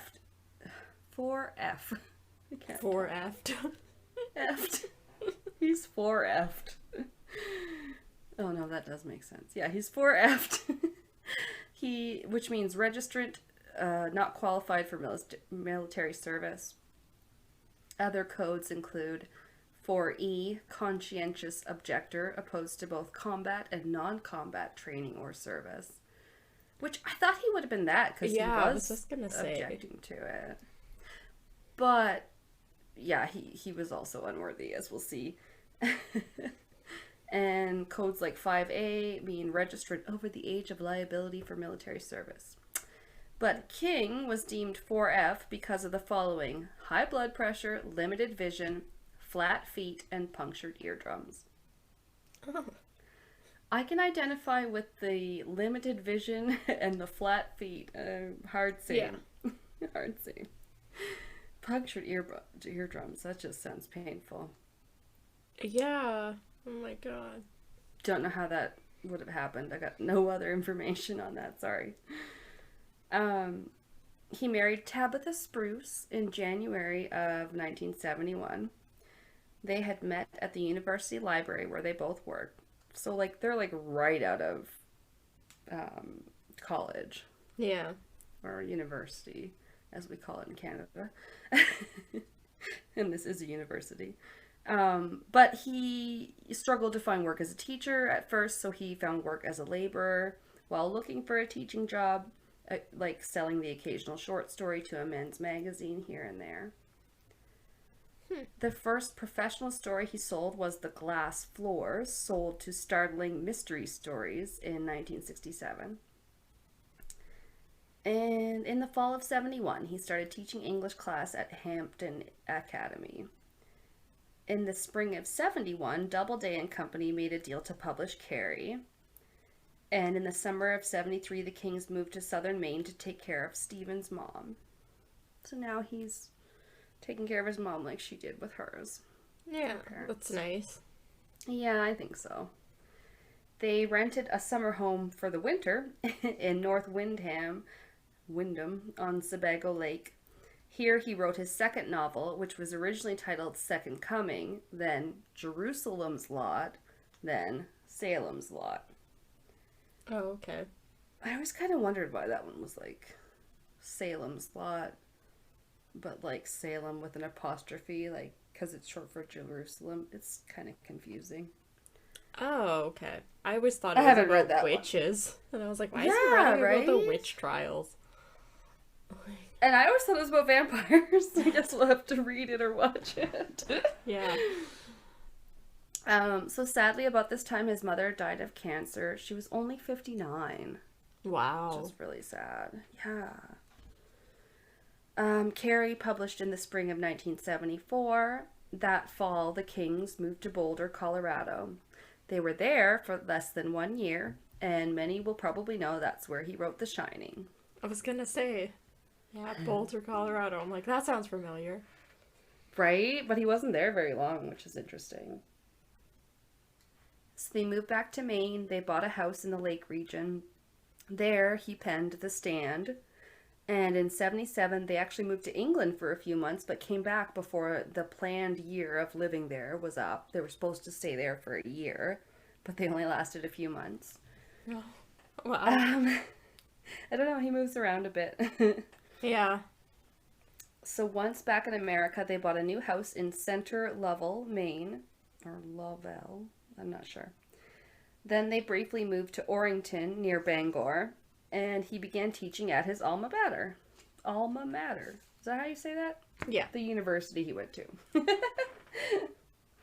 They went back to live in Center Lovell in 79, but bought a second house in Bangor. For those keeping track at home, that's one house in Center Lovell, I guess, and one in Bangor. And now they winter in Florida because, duh, Maine is cold as fuck. It's practically in Canada. And he's got money now. Why not have 3 houses? He doesn't care about houses, you'll see. He's very much like... He cares enough to own 3. Yeah, he doesn't care about money. I love him for that. But yeah, I've been to Maine. Maine was the first state I ever went to because it shares a border with New Brunswick where I grew up. So like, yeah, I'm sure it's cold in the winter because damn it, New Brunswick was. So yeah, Tabitha and Stephen have 3 children, Naomi Rachel, Joe Hill, and Owen Phillip, and now they have 4 grandkids. Oh. So Tabitha describes his ancestry as Scots-Irish. He is 6'4" and roughly 200 pounds. And Stephen is blue-eyed, fair-skinned. This is a quote from her, sorry. So, he is blue-eyed, fair-skinned, and has thick black hair with a frost of white, most noticeable in his beard, which he sometimes wears between the end of the World Series and the opening of baseball spring training in Florida. Occasionally, he wears a mustache in other seasons. He has worn glasses since he was a child. Also same. With the glasses, not the mustache. I have worn glasses since I was 10. 10 or 11. Yeah? What grade is that? Because I know mine was grade 3, so I think about the same. Oh, no, I got mine would have been in grade 6. Okay. Yeah. His college dramatic society experience has seen use in the form of various cameos in his film adaptations, as well as a small part in George Romero's Night Riders. And his son Joe also appeared in the movie Creepshow. Yeah. His actual directorial debut was the movie Maximum Overdrive, which was that adaptation of the short story Trucks in 1985. Yeah. Okay. Right. I don't think his skill lies in being a director, I guess. No, I think he's only done it a couple times. I somehow killed a fruit fly on my page without realizing it. Just see it at the bottom. I was like, what is that? Anger. Typo? Nope, it's a bug. It's a dead corpse. Okay. His college... sorry, I said that. The couple donates scholarships to local high school students and love contributing to charities. In 2003, he won the National Book Foundation Medal for Distinguished Contribution to American Letters. And in 2014, the National Medal of Arts. Whoop, whoop. Yeah. I like him. I don't know. Yeah, he deserves, I think, a lot more recognition probably than he's gotten. I mean, I think, some of that is probably a symptom of the whole horror genre, whether it's books or movies. People just tend to discount it, which is unfair. Yeah, and then I feel like a lot of the adaptations, especially now, they're just trying to pump them out, and, like, maybe they aren't very good, and that is not, like, his fault. A lot of it, I feel like, is the people that they pick to adapt it. Yeah. Nobody likes to feel that anyone is selling out or anything. Yeah, that's for sure. He is part of a band called the Rock Bottom Remainders. Have you heard of them? No. It's made up all of writers, authors. Aw. I don't super know many of them, but It includes Mitch Albom. He wrote Tuesdays with Morrie. He's actually pretty famous. I did read one of his books at least. Oh, okay. Yeah, Dave Barry, who apparently wrote a little bit for Looney Tunes, among other things. And Matt Groening, who was the creator of The Simpsons, if you didn't know. Yeah, I didn't know. So, also, Stephen King was once hit by a minivan walking near his house, and he nearly died in that accident. Wow.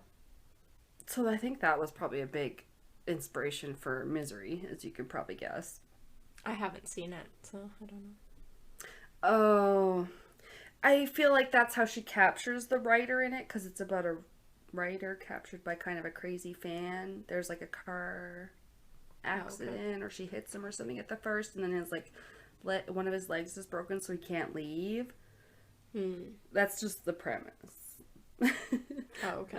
I'm sure I don't remember enough to spoil you, but yeah, it did have an impact on him. Like I said, apparently he nearly died, but he did buy the van after the fact, promising to beat it with a sledgehammer. Okay. And then, he went through, I'm sure, physio and whatever and all that stuff. Yeah, and he took I might have mentioned it later. I might have just read it in the Rolling Stone interview I was reading with him. But he was on a lot of drugs after that. Yeah. For a while. Mm-hmm. I'm I've heard about drug problems and possible, alcoholism. That too. Yeah. Mm-hmm. Yeah. But this, I'm talking more, he was on a bunch of prescription drugs. Yeah. He's had some struggles for sure. I identify. I get it. Yeah. He's not perfect. No, of course not. So, okay, this I didn't know before the research. As a child, King apparently witnessed one of his friends being struck and killed by a train, though he has no memory of the event. Oh. I should have said this was a quote, but yeah, apparently his family told him that after leaving home to play with the boy, King returned speechlessly and seemingly in shock. Only later did the family learn of the friend's death.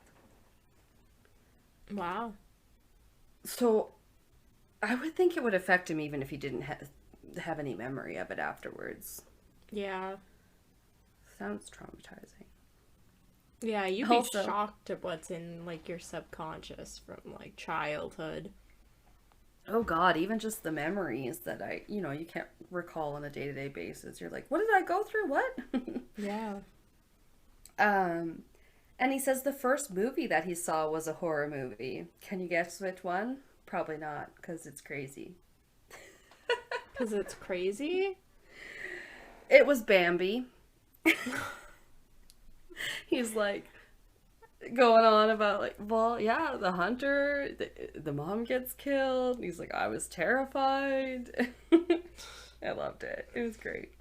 Okay. Is that where he gets his inspiration from? Bambi? He's a sensitive soul.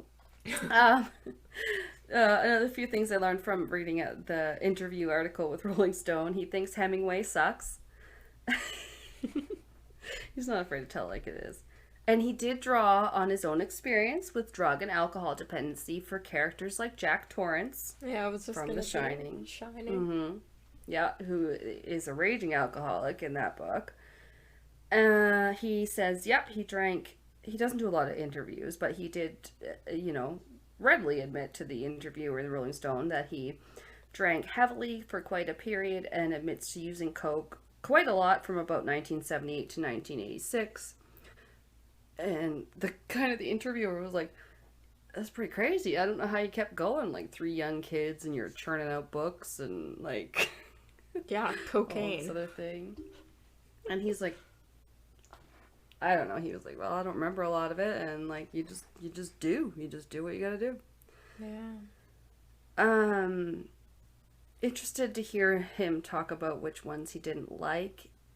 When the interviewer asked him about his different works, he said he does not love the Tommyknockers, which was written just before he got clean of the coke, and he apparently doesn't care much for Dreamcatcher either, which was apparently written in a haze of OxyContin after the van hit him. Oh, okay. I Yeah, I think haven't read Dreamcatcher. either of those, so. No, I think I meant to watch Tommy Knockers with Pat because he's got like a 4-disc movie collection with like Thinner and Cujo and some of the earlier ones. Oh, okay. But honestly, I don't remember what Dreamcatcher was about either, so maybe it wasn't the greatest one. So cars are apparently his biggest extravagance, as, you know, the interviewer was asking, like, he don't seem to spend a lot of money on different homes and, you know, big things that a lot of celebrities do. Yeah. He's like, no, I don't really care for all that. It's basically what he said. Like, when, you know, he said, yeah, we got a couple of homes. Like, my wife likes that stuff. And he basically said he enjoys having enough money to download shows on iTunes so he doesn't have to watch commercials. He does not like commercials. I so identify with him. Oh my god. He says that the best adaptation of one of his novels was probably Stand By Me. But, this is a quote, but Stand By Me, Shawshank Redemption, Green Mile are all really great ones. Yeah. Misery is a great film. Dolores Claiborne is a really, really good film. Cujo is terrific. That's what he said. Cujo, when I was watching it, it made me sad because I think it's a Saint Bernard. Oh, could be. And my best friend growing up had a Saint Bernard dog named Dopey. And watching that entire movie, I was like, thank God I never saw this when I was younger, or I would have been scared shitless of her dog. Because her dog, and they're like, you walk. beautiful dogs. Yeah. Her dog, like, when you walked into the backyard or, like, anything, because he was always, like, outside, you walked into the backyard, the dog would, like, come, like, charging at you and would knock you onto your back on the ground so that it could, like, give you affection and stuff. But, like, that would have scared me if I had ever seen that movie before. And then that happened. Yeah, no shit. You're like, I don't want to die. Yeah. Oh. Yeah, I do have one last thing from the interview part. The interviewer said, "You've threatened to retire a few times, but you've obviously never gone through with it. Do you see yourself doing this into your 80s and maybe even beyond?" And he said, "Yeah, what else am I gonna do? I mean, shit, you've got to do something to fill up your day. And I can only play so much guitar and watch so many TV shows. It fulfills me. There are 2 things about it I like. It makes me happy and it makes other people happy." Yeah. That's good. Well, I'm happy it makes him happy, too. He reminds me of Bob Lazar. I'm like, I was actually like searching for pictures to post and I was like, oh no, wait, that one is Bob Lazar. Gosh, they kind of look alike. Oh my god. It's like, what the hell?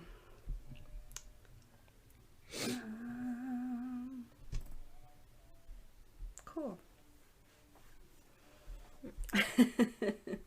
So, we talked about Stephen King, Yeah. and yeah. Now I want to talk about The Shining. Or The Shinning, as I might call it accidentally, because I've seen The Simpsons so many times where they call it that. Yeah. And Doctor Sleep is one of my favorite books. So good. I don't think we talked about Doctor Sleep. Have you seen the movie? That one now?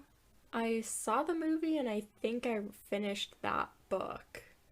I don't think I finished reading The Shining. Look, maybe I did. Okay.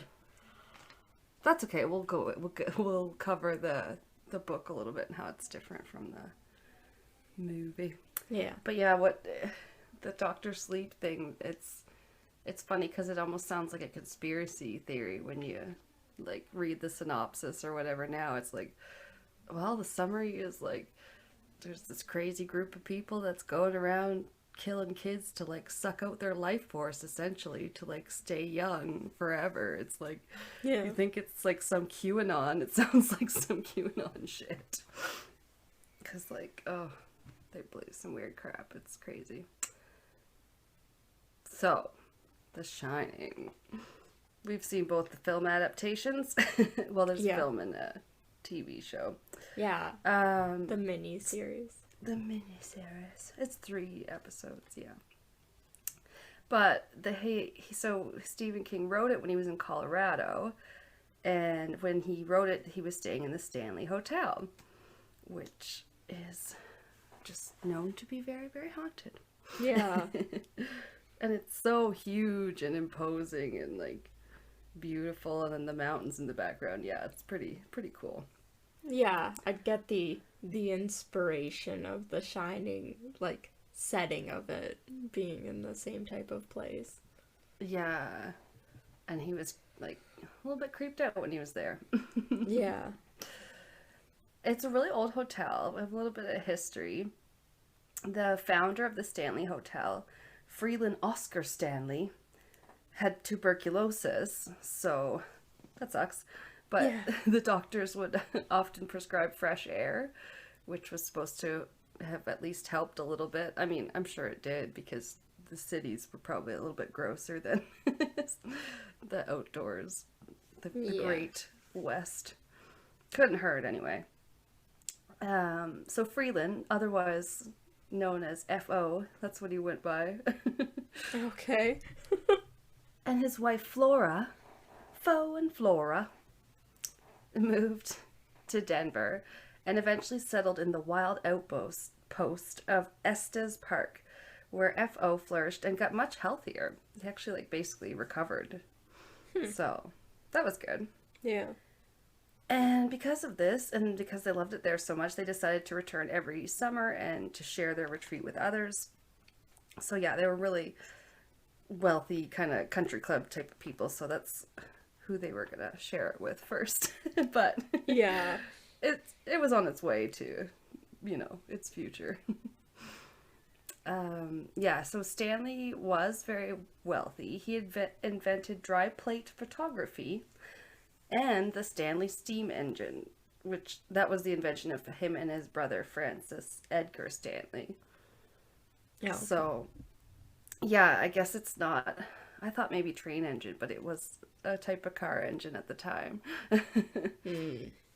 Steam engine cars. So, yeah, picture that, if you will. It's like those old toot toot. Yeah. What Mr. Burns drives. So Stanley, he was wealthy, and the Stanleys wanted to make a retreat in the West. The Stanleys wanted to make a retreat in the West in the same sort of image as the East Coast elite retreats they were used to. They're going to bring some people out, entice them with some social activities, and see what happened. Yeah. I think the only thing that had been out there before then, like when I was listening to some history of this, was maybe a brothel. It might have been owned by the land, I think, was owned by a brothel owner. Interesting. At one point, yes, the land has got a past. So when they first came there in 1903, the national park was not even established, so it wasn't even considered Rocky Mountain National Park at that time. But of course, the mountains were still there. Yeah. I don't know why I had to say that. Rocky Mountain National Park wouldn't become a park until 1915, and Estes Park wouldn't be a town until 1917. So, it's old. In 1909, their 100-room house was opened. So, a second lodge was erected the next year. They were not open to the general public at this time. It was invite only. Ooh, very elite. Yeah. We wouldn't have been invited. No. So on opening night, the prestigious, whatever, John Philip Sousa, the famous U.S. military composer, did the band conducting. There's a video. Oh, okay. I won't play it, but he wrote the Stars and Stripes Forever and the official march of the Marine Corps Semper Fidelis. And like the Stars and Stripes one, I know that one because when I pulled it up, I'm like, I know that one sounds familiar. So yeah, he was pretty famous. So they were like definitely trying to glam it up, going through a glow up. And Sousa autographed the bottom of Flora's piano and tuned it himself, but it was later accidentally removed by a person who was tuning the piano and they thought it was graffiti. Oh. So that kind of sucked. And then also, fun fact, Harry Houdini performed at the concert hall as well, and his trapdoor is still in the stage. Oh, that's pretty cool. I know, I would like to go visit it. Also, the whiskey bar is one of the state's largest, so that part I would also like to visit. In 1930, the property was sold and transformed into an official hotel. Sold again in the 1990s, it was doing very poorly at that time and could not afford proper curtains, only sheets.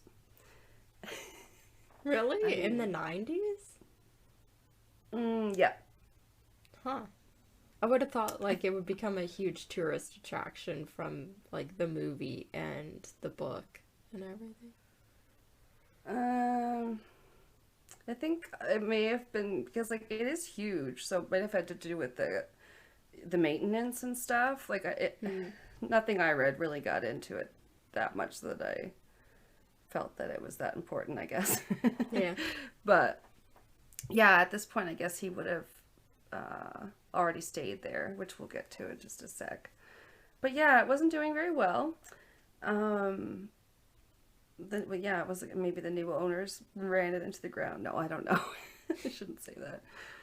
But then it was sold, and the bidder who won the bid on the place, he didn't actually expect to get it, but he did. He put in a whopping $3.14 million and won it. And that seems really cheap. yeah. For how big that place is? Yeah. And, like, think the he land thought it was, and everything?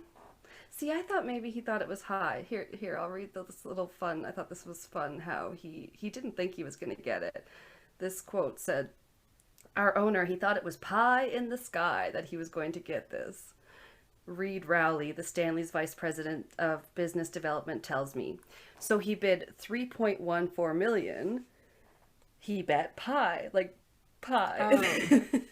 Then, I mean, I noticed that right away because pie is my birthday. So when I noticed that, like when I read that's why he bet that, I was like, that is hilarious. And then, and then it says, so he bet pie.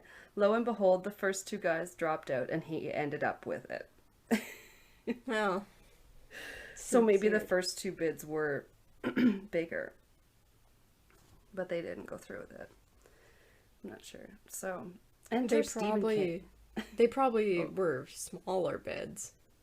I don't think they'd drop out if they had bet higher than him. Hard to say. It's like couldn't come up with the cash or something. It didn't say. Yeah. It's all speculation. So, when Stephen King visited was 1974, and then obviously he wrote the book after that. And also, the on-site pet cemetery would also inspire another book, which I didn't know. That's where he got the inspiration for Pet Cemetery. Yeah. That was cool. Hang on.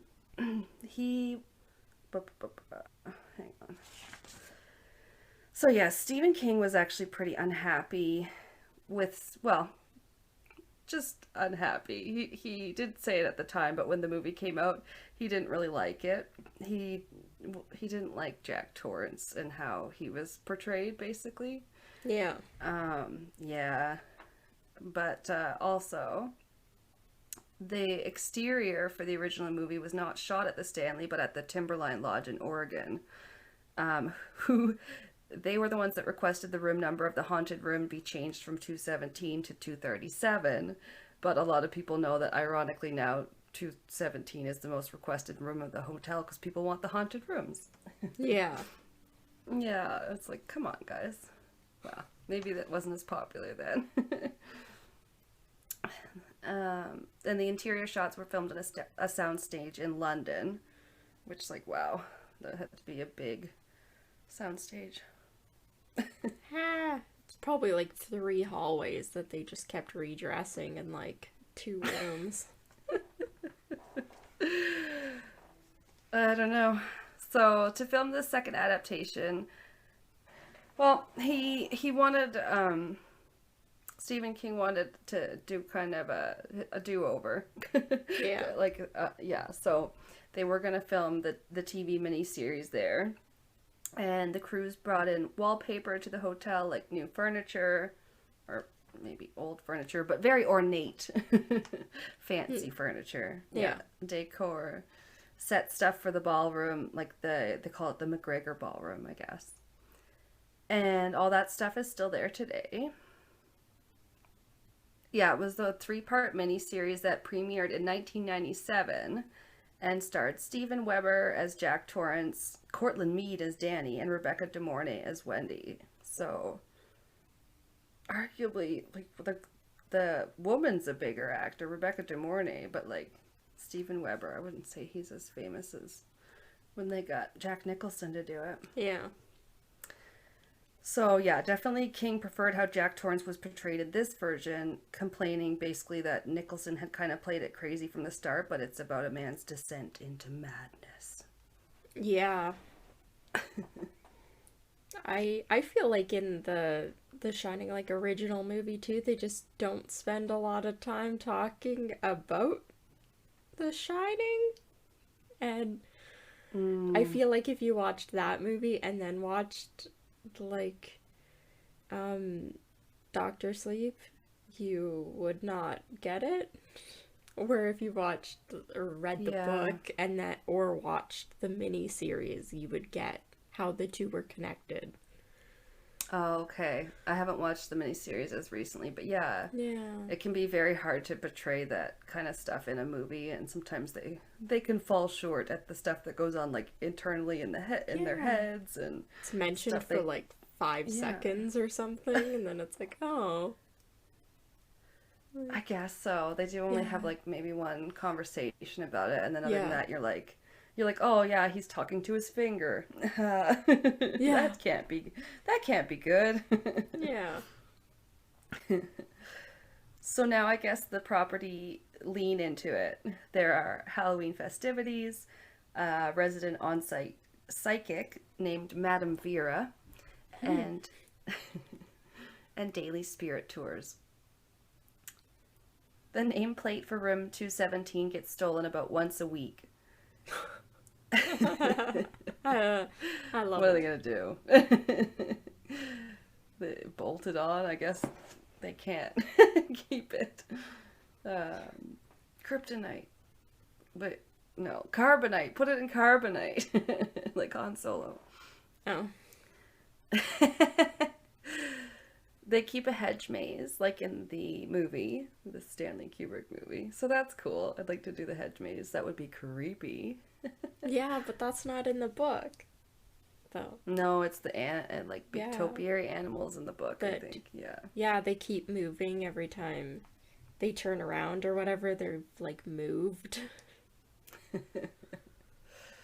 Yeah, I don't know. Maybe they didn't want to maintain Yeah. giant topiaries. It's so weird. Like, yeah.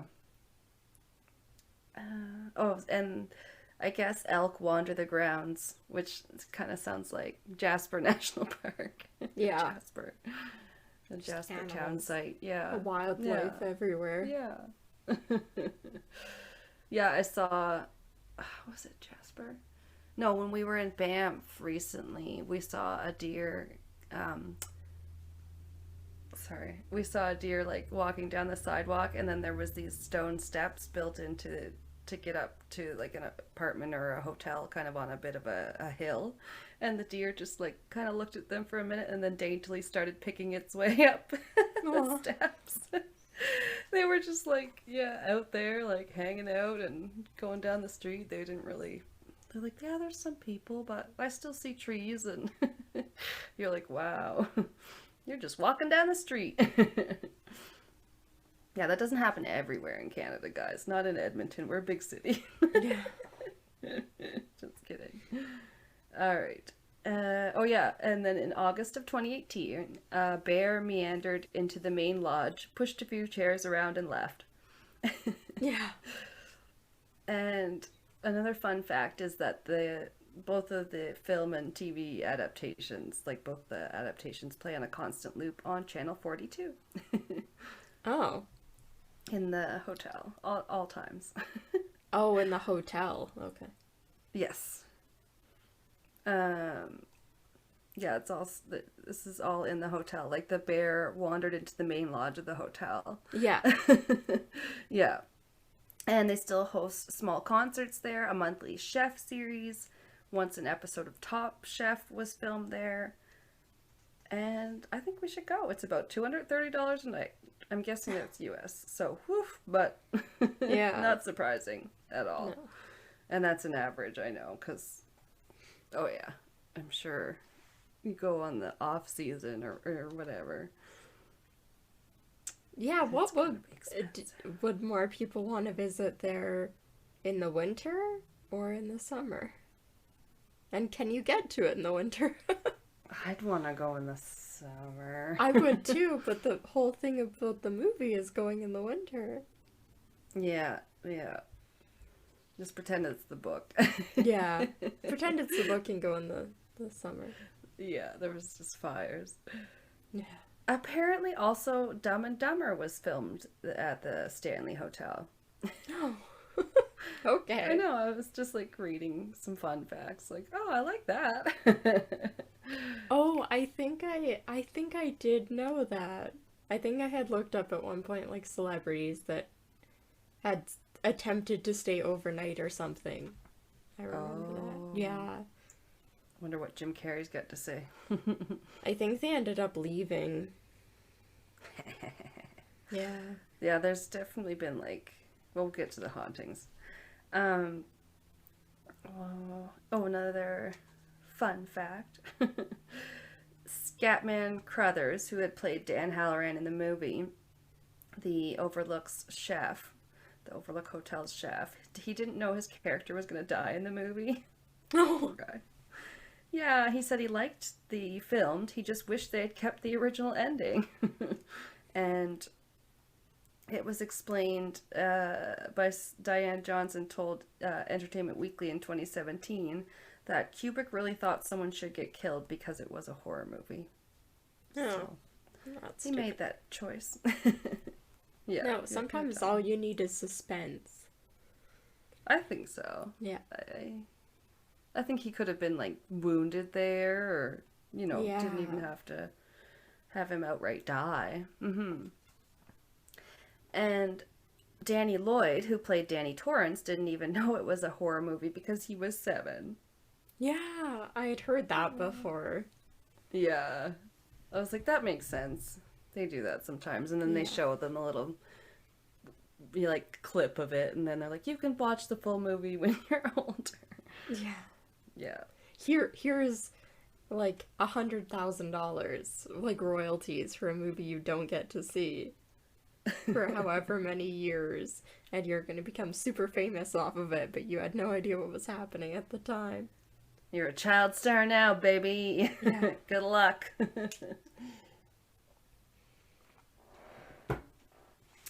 And yeah, I think a lot of people know too that like Shelley Duvall, who played Wendy, was scared and basically almost tortured by Stanley Kubrick while doing it, so that she, really felt super scared and like intense about her scenes, which is rude.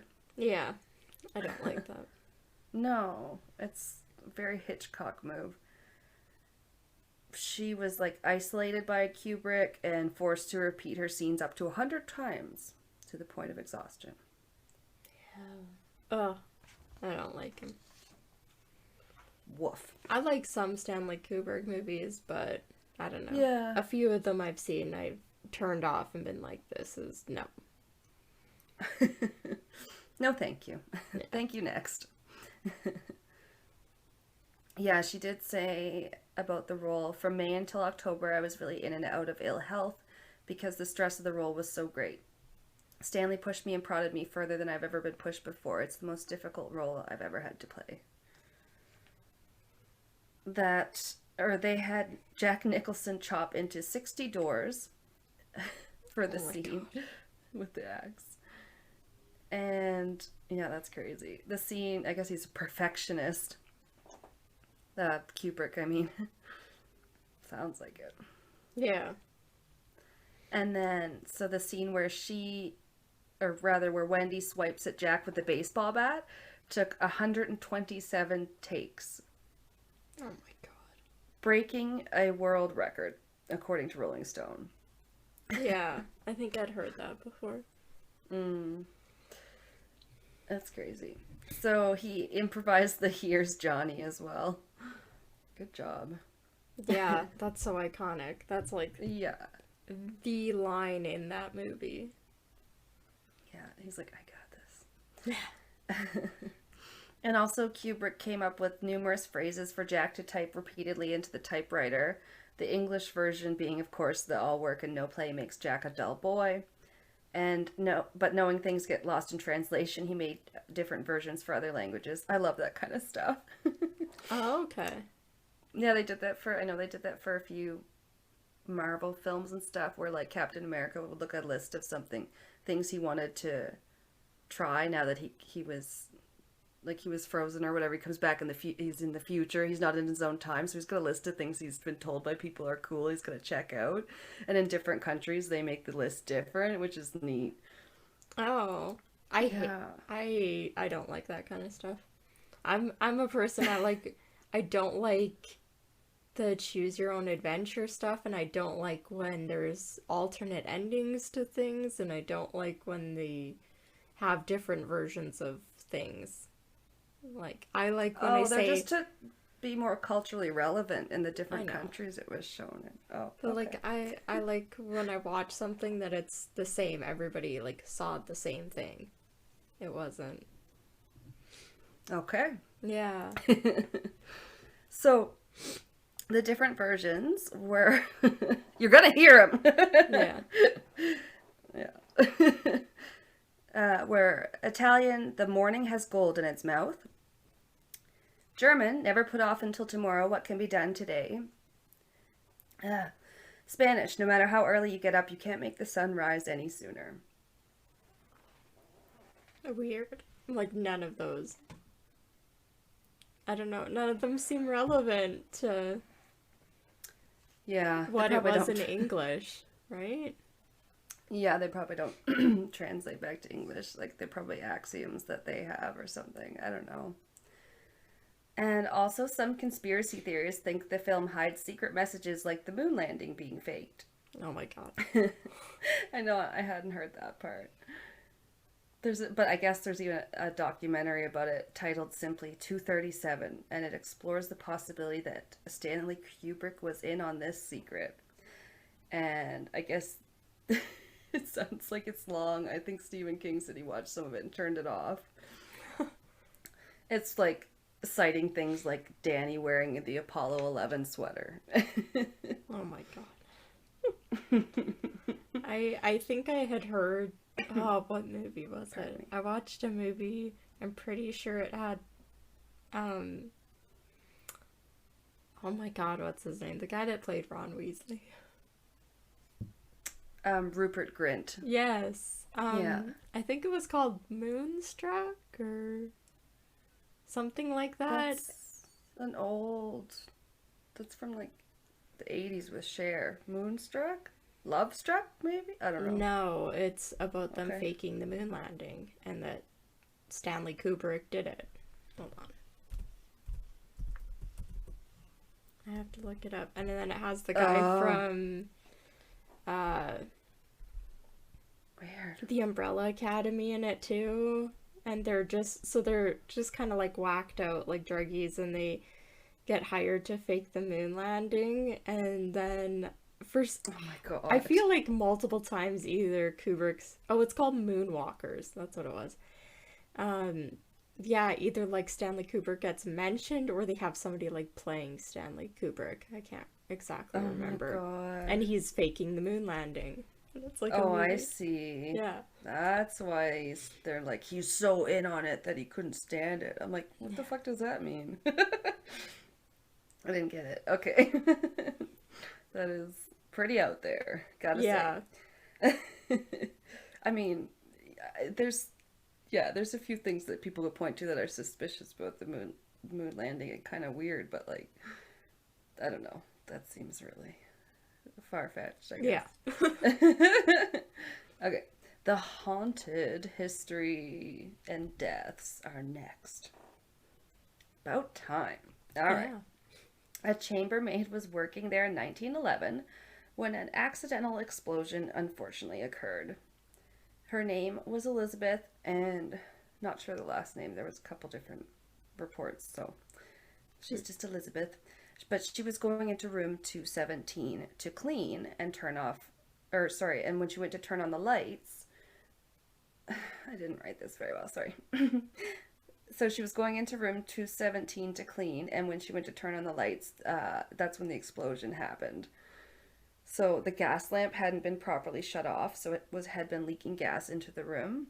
And apparently, at this time, I heard that they didn't even have like the smell added to the gas. So she didn't even smell anything, and like went to turn on, poof. But yeah. Oh my god. yeah, so she entered with her candle. That's what it was. I'm so sorry. I'll get through this. She entered with her candle and exploded in her face.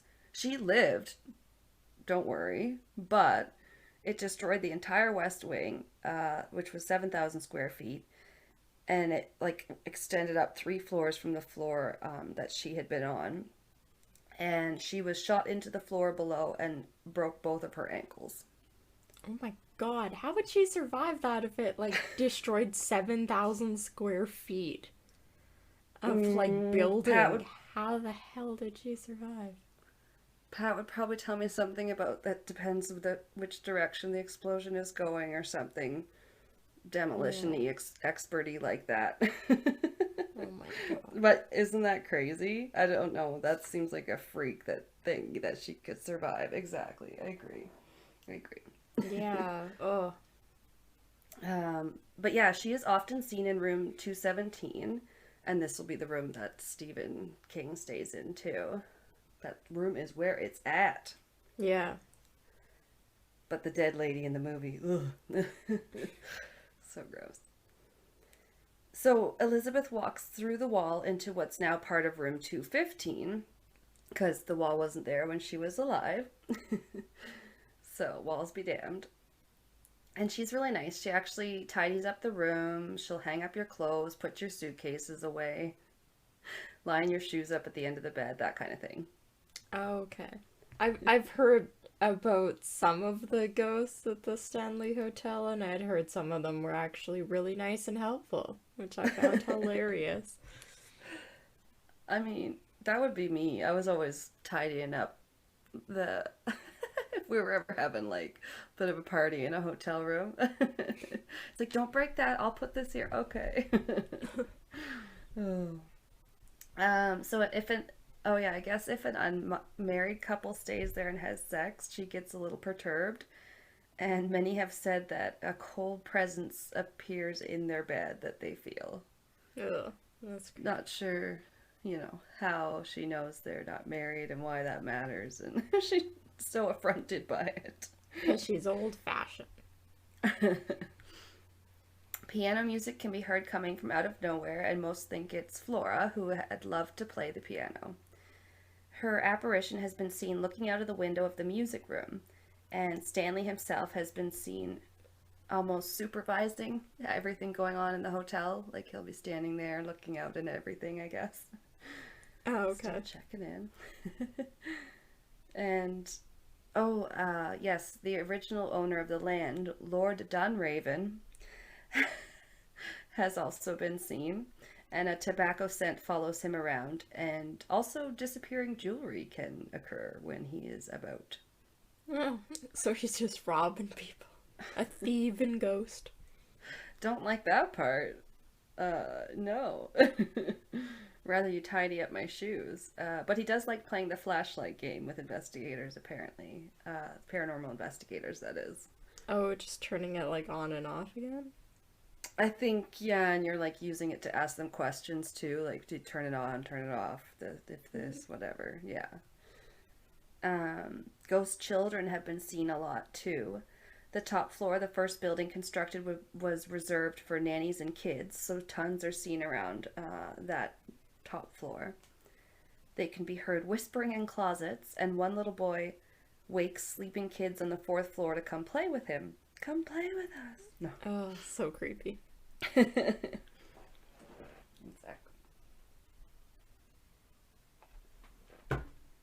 That's dry. The little boy turns on the lights and TV too. And one little girl apparently likes to play peekaboo somehow. Ew, maybe she just goes peekaboo. Oh, no. No thanks. No, thank you. Stephen King had nightmares while there. Quote, I dreamt of my 3-year-old son running through the corridors, looking back over his shoulder, eyes wide, screaming, he writes. He was being chased by a fire hose. I woke up with a tremendous jerk, sweating all over, within an inch of falling out of bed.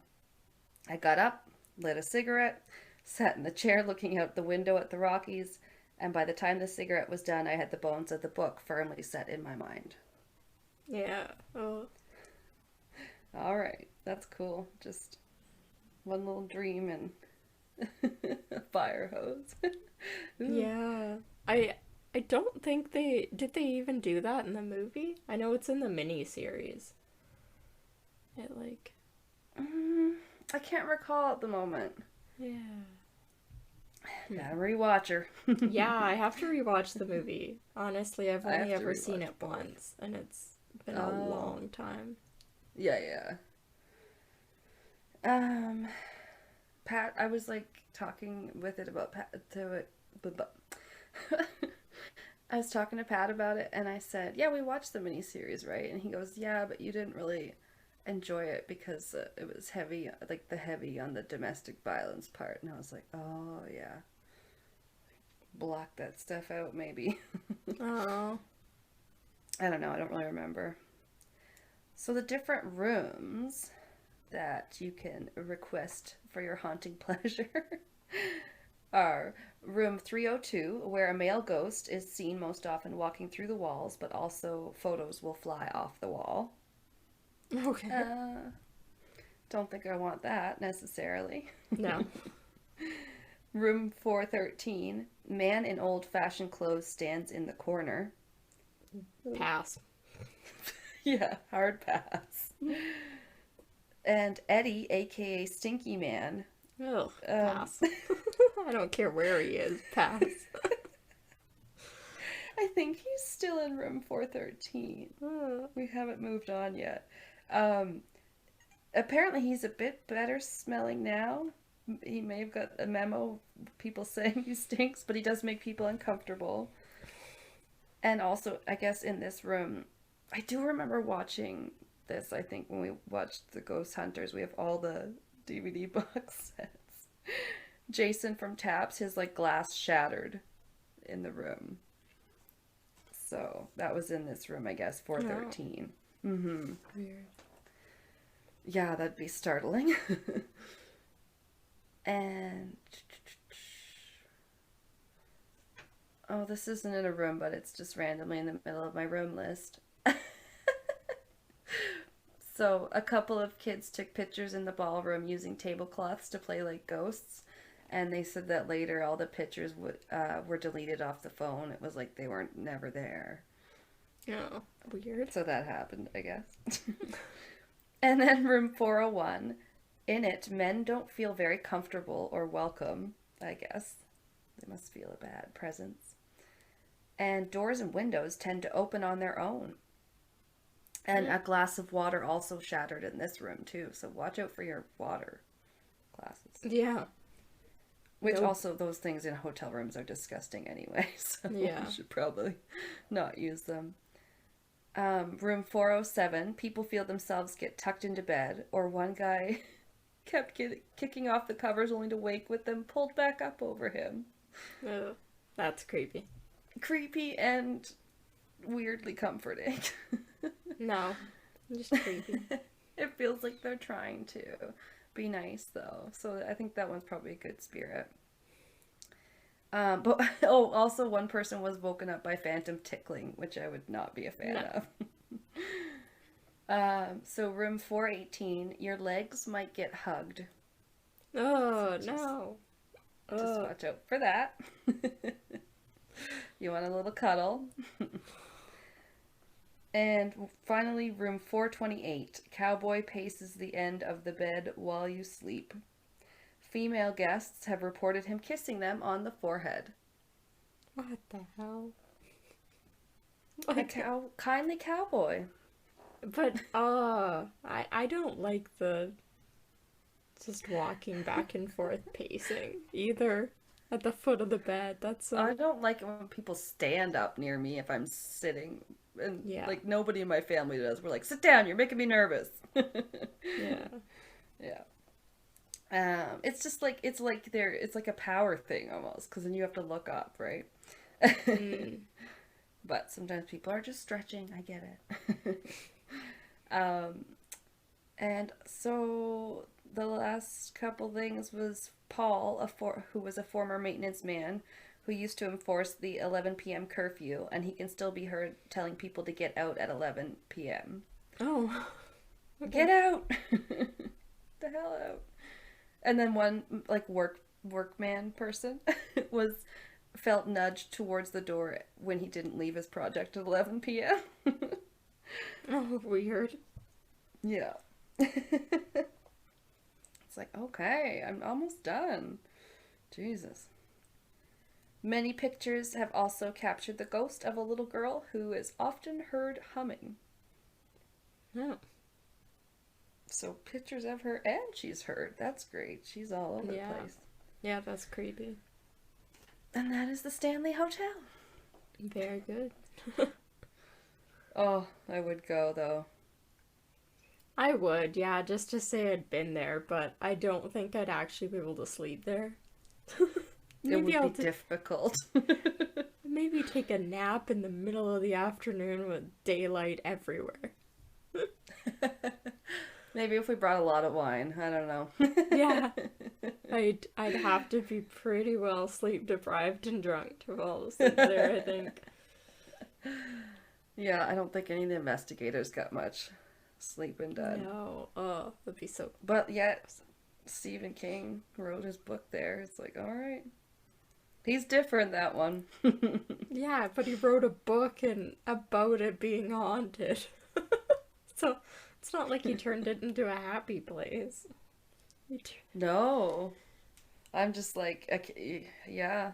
No wonder they only stayed there less than a year, I guess. They didn't stay that long. They clearly weren't too comfy. No. Plus, also, yeah, Maine's nice. It's, come on, the East Coast, New Brunswick, it's all beautiful. I haven't been that far, so cannot say. I know. We'll get you out by next to the woods one of these days. Yeah. Oh yeah, because my mom and my sister really want to go to the Cryptid Museum in Maine. I forgot about that. Oh yeah, you told me about that. Yeah, that sounds like a Castles and Cryptids trip for sure. Mm-hmm. All right, well next time it's... Shit, what is it? Halloween murders. Halloween Murders, crimes. /crimes. Yeah. Just things, true crimey things that happened on Halloween day or Halloween night. And there's a shit ton. Yeah, there's a bunch of stuff. It's probably going to be mostly murders. Let's face it. I know mine's a murder, so. Alright, well, until then, if you guys can't get enough of us, you can head on over to our Patreon at patreon.com/castlesandcryptids and give us a rate and review, and if you can do what you do, we love you! Yeah. And that's all I got. keep tuning in for this was kicking off our extra spooky October.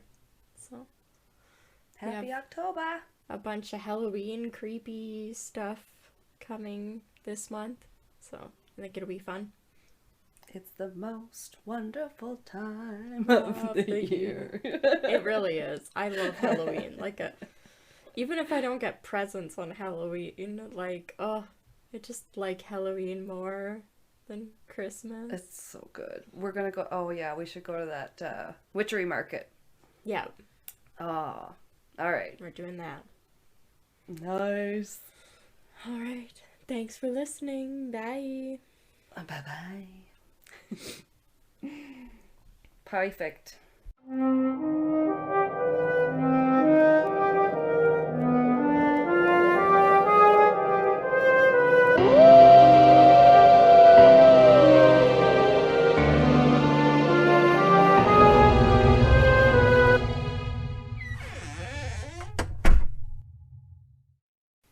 This has been Castles and Cryptids. You can listen to our podcast on Spotify, Apple Podcast, Google Podcast, Anchor, Breaker, Pocket Cast, and our YouTube channel.